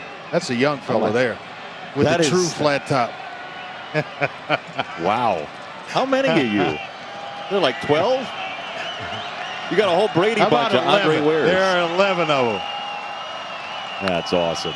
They love you down there. That's great. Leighton Toon, rush coming. He swerves by it, and Toon is just short of the line to gain. It'll be 3rd down and 1. Tofa was in there first, and he slid by him. Well, he has been magical when pressure has appeared to get himself out of harm's way and then turn a negative play into a positive one. Obviously, the touchdown run he had. All right, so there's the spread on 3rd and 1. You were talking about it from BYU's vantage point. Houston goes. Certainly run Kyle Porter right here. Now they use Toon walking up to the line, and they got a 1st down for Houston. So even just that, right? I mean, that's a different look. A little window dressing to make you think, hey, we're thinking about throwing it, and I'm going to approach the line of scrimmage as if I'm going to change the play and quick snap it. Nice heads up play. Player for Houston. That's Patrick Paul. Tough day for him. He's down and hurt. We will step aside and check on Paul when we come back.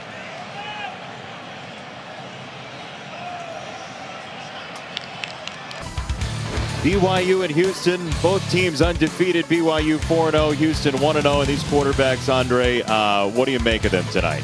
Well, they were the story coming into the game. Obviously with Zach Wilson coming to town, and Clayton Toon put his name right in the thick of it, right in the mix. Both have played superb games. Man, look at the stats. I mean, just unreal. Under 7 to go. This is Porter, and he can't bounce it outside. What a game for Zach Daw. Tofa was in there too. Yeah, Tofa was being blocked, and it got himself involved in the play. And you don't want to have any negative yards in your march to take the lead in this one, or at the very least tie it up. They told Clayton Toon, don't get greedy, don't try to be Superman. He's got 6 minutes to do what he needs to as he bails this time out to the right, and he's dragged down by Udo. Nicely done by the sophomore DB. Udo is a fantastic athlete who ran 10.9 in the 100 meters his senior year. High jump, 6'4" in high school. So you're talking about a superb athlete on the back end, and just a sophomore. So he's going to be around a while. How much heat will BYU bring on Tune? None. They're going to plant their feet at that down and distance marker and not let anything behind them. They came with 4, and Tune stumbles ahead. Kafusi spikes him down, and it's 4th down for Houston. You wouldn't think about going for it here, would you? No, you're going to rely on your defense that has played some fantastic football the last couple of drives, with the exception of giving up the touchdown drive. But punt and play defense.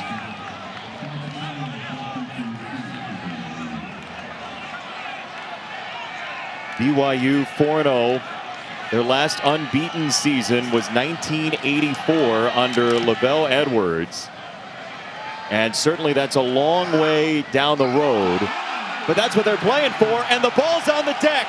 There's a flag down. Now, did they give Milne enough of an opportunity to make the catch is the question. And I agree with you. I think the answer is no. We'll see what happens at the bottom of the pile. I think he came out with it, may have come out with it anyway, but it's definitely going to be, he was interfered with.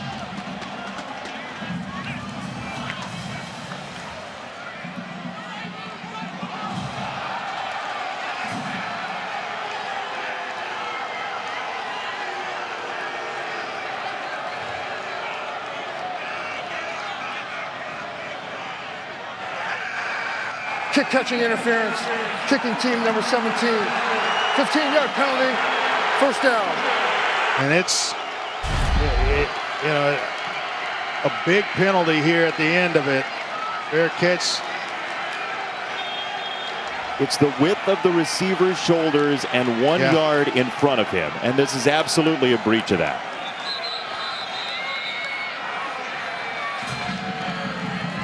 Don't you think? I mean, he's right there in his face. I mean, right there. So, not sure who came up with the football. It looks like Milne may have come up with it anyway, but big 15-yard penalty is going to give BYU excellent field position to start this drive. Under 5 to go. Wilson decisively up the middle. 1st down and more for Zach Wilson. When you get everybody thinking pass rush, I got to get to the quarterback, and you slip Zach Wilson underneath on a quarterback draw. That's genius, Jeff Grimes.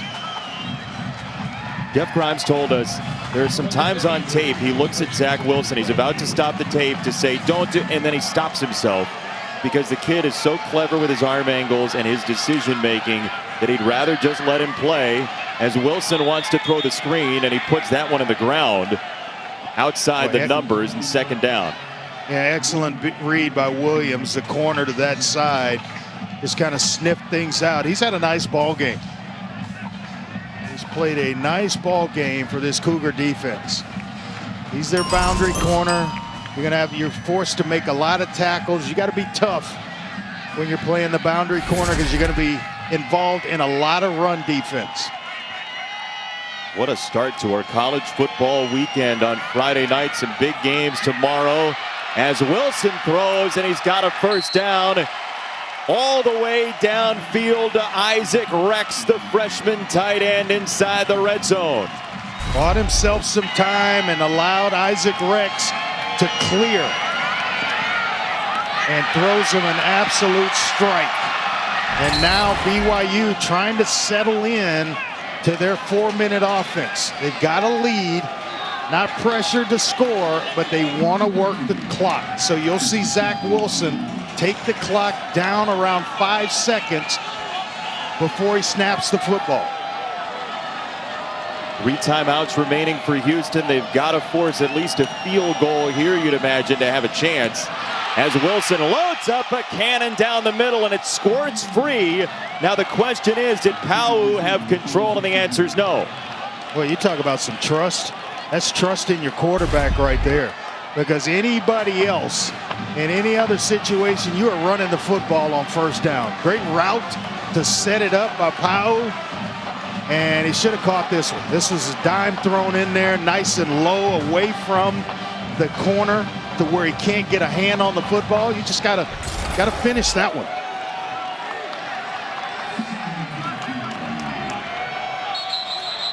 And they're going to stop it. Take a look at it. The previous play is under further review. Ruling on the field was an incomplete pass.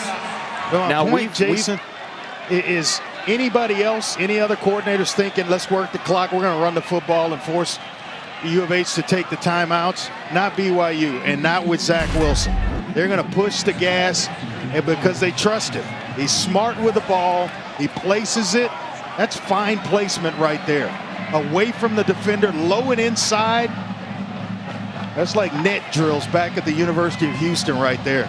Low and inside, high and away, high and behind, where you're just testing receivers, but you're working on accuracy because you're throwing to a point. And we would do net drills all after practice. Well, look, I don't know if Andre, he held on to that long enough. Yeah, we've sat in officials meetings and replay seminars talking about this very specific play, and it's always ambiguous in the end zone because you do need to complete the catch, through the catch, even in the end zone where possession for a runner is only simply with the nose of the football or a portion of the football across the line. I would imagine, based on what we've heard in those meetings, that this will be an incomplete pass, but BYU fans would not be wrong to make the argument that he's got control down to the ground with his knee down to finish the catch. Now the question is, when is the catch finished? And it looks like he had the catch on that angle, and then Jace Rogers comes in after he's on the ground with it already and is able to poke it out. The review, the ruling on the incomplete pass confirmed. Second down. There's one angle that brought it into question, but I think that's the right call. Yeah, considering the complete the catch rule, and he rolled into that, you're never going to likely see that overturned, especially if the call on the field was a touchdown, then maybe it would stand, but certainly not with the call on the field incomplete. So second down, you think they throw again? I think they hand it off to Algier here. Get the clock started again.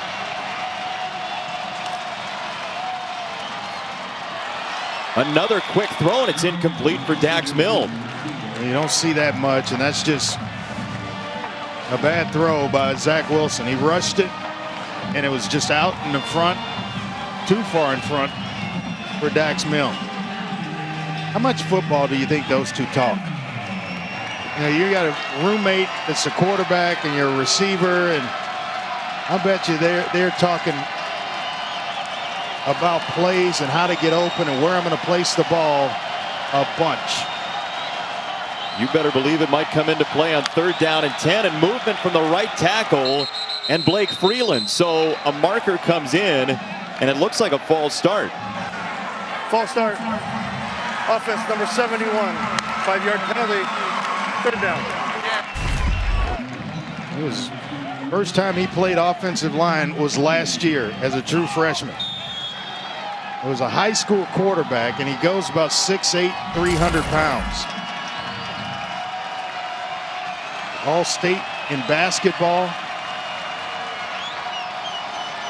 Turned himself into a pretty good right tackle. You think screen here, Andre? Screen or draw? Oh, Wilson is going to uncork for the end zone, and he drops it in beautifully. And it is his roommate, Dax Milne, on the touchdown. Oh, a parachute over the shoulder. Come on. Completed pass for a touchdown.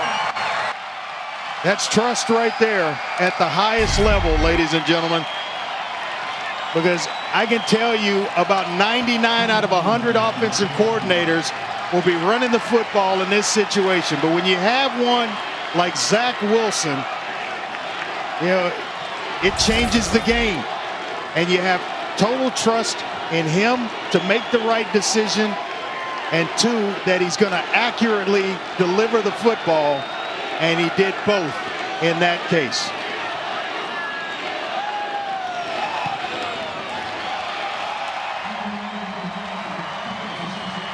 First day of the season, he gets to play in front of his family, and he's been awesome. What a double move.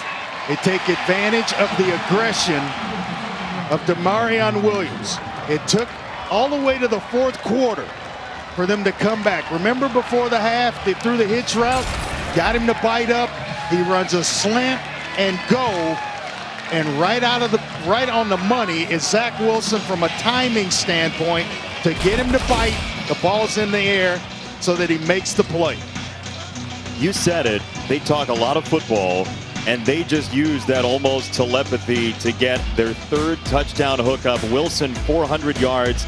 And I go back to Chris's report from in the first half that Zach Wilson told us that on the plane yesterday, he watched cut-ups of individual defensive players for Houston. And he said to you about the aggressiveness of Demarion Williams, this is a kid who thinks, and I know we've heaped a bunch of praise on him tonight. Level.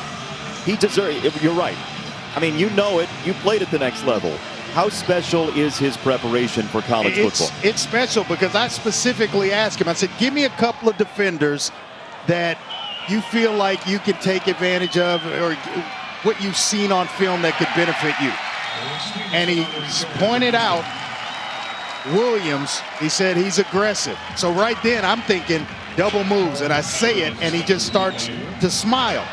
And then he said, he pointed out Rodgers, the other corner on the other side. He's small. So I'm thinking, okay, you're going to throw some lob shots at him. Yeah, we want to get our bigger receivers matched against Jace Rodgers. And he's been money with what he studied on film. He's brought it to the game field.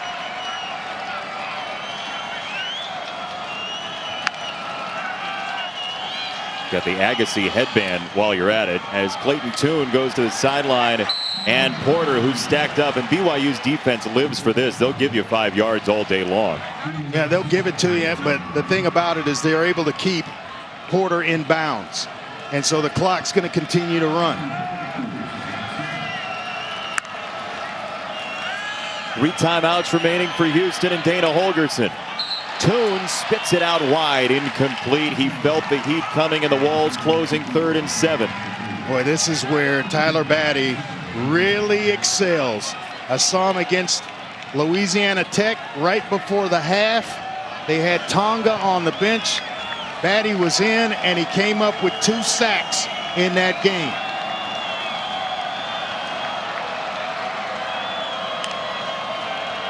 Third and 7 for Clayton Tune, and they delay draw it. Porter swarmed, and goodness, this thing is just about over. Keenan Keeley with the stop. It's been about momentum, hasn't it, partner? When Houston had the momentum, they did not take their foot off the gas. Now all of a sudden, it's shifted to BYU, and they are playing downhill now defensively. These 2 quarterbacks have been outstanding, top shelf tonight. But Tune, under duress again, is going to have to scramble for the game here to the sideline and knocked away. Keenan Ellis got in there, and BYU will take over. Boy, it's the pressure. It's Zach Daw to get Clayton Tune off his launch point, to force him out of the pocket, and then everybody else playing outside in defensively. Don't let them catch a ball and get out of bounds. Top down, we're not going to get beat over the top. A heck of a job defensively by BYU here late in the 4th quarter.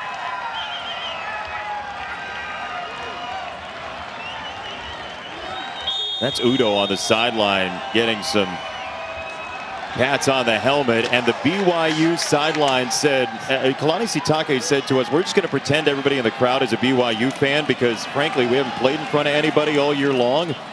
And that's exactly what they're doing to the small contingent of Cougar fans from Provo who are there. And Houston's going to take one of its 3 timeouts with 1:46 to go. And following our game, Saturday morning, Sports Center from LA. It may actually be Saturday morning in LA by the time we're done with this. Never know. Neil and Stan have it for you. ALCS, NLCS highlights, reactions, and analysis. The Houston fans are happy with Dusty Baker's Astros. Georgia, Alabama, an all-time moment. And then a college football team primed to make a surprise playoff run. Maybe it's BYU, Andre. I mean, look, they're going to go to 5-0 if they win this game. They have Boise Yeah. State and San Diego State remaining on a schedule as planned right now. And I know it's not a gauntlet of a schedule, but this is an impressive, cohesive team. Yes, I agree. And I think with the schedule, because of strength of schedule, New Year's 6 is certainly on the table for BYU. And I thought this would serve pretty much as an eliminator game for both programs in that regard. Tyler Algier slicing down the middle for 6. So fast, so powerful.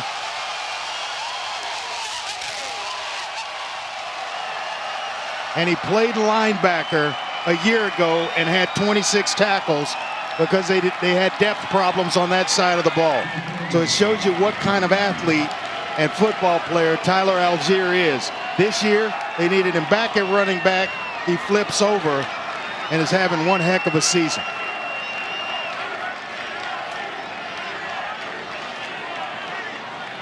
Kalani Sitake has encouraged his team to dance like nobody's watching, like they have headphones on and they're listening to music and nobody knows what they're doing. That is a spirited sideline right now for BYU.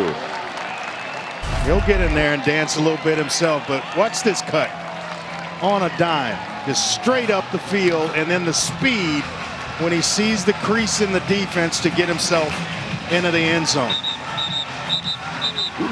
He was a linebacker last year. Tyler Algier, the leading rusher ever at Kaiser High School in Fontana, California, moved to linebacker. And his team now has the remaining schedule that doesn't look anything like they planned it, right? They had games at Stanford, at Arizona State, at Minnesota, Big 10, Big 12, SEC, etc. That's not available for them anymore. And I would argue that they shouldn't get blamed for it. I know you're left with the schedule you have, and the committee has to judge that. But if this team goes undefeated, they deserve to get paid off in a requisite way for how well they've played and how they tried to schedule this year. Intent to schedule should matter this year. I agree. The Big 10 obviously getting started next week. The Pac-12, who is on that schedule, they get started the following week. And FPI right now, Andre, says Clemson's a 43% shot to go undefeated. We've seen Marshall this year, very good team. Yeah. BYU at 23%, and Oregon and USC down there at 22 and 18. But look, if BYU goes undefeated, they're a bunch of one-loss teams. In a season like this, I say give credit to the Group of 5 team. I really do, personally. I just don't think it's going to happen. I'm with you, but I'm on record as saying it's not going to happen. And I don't know that I look at BYU as a Group 5 team.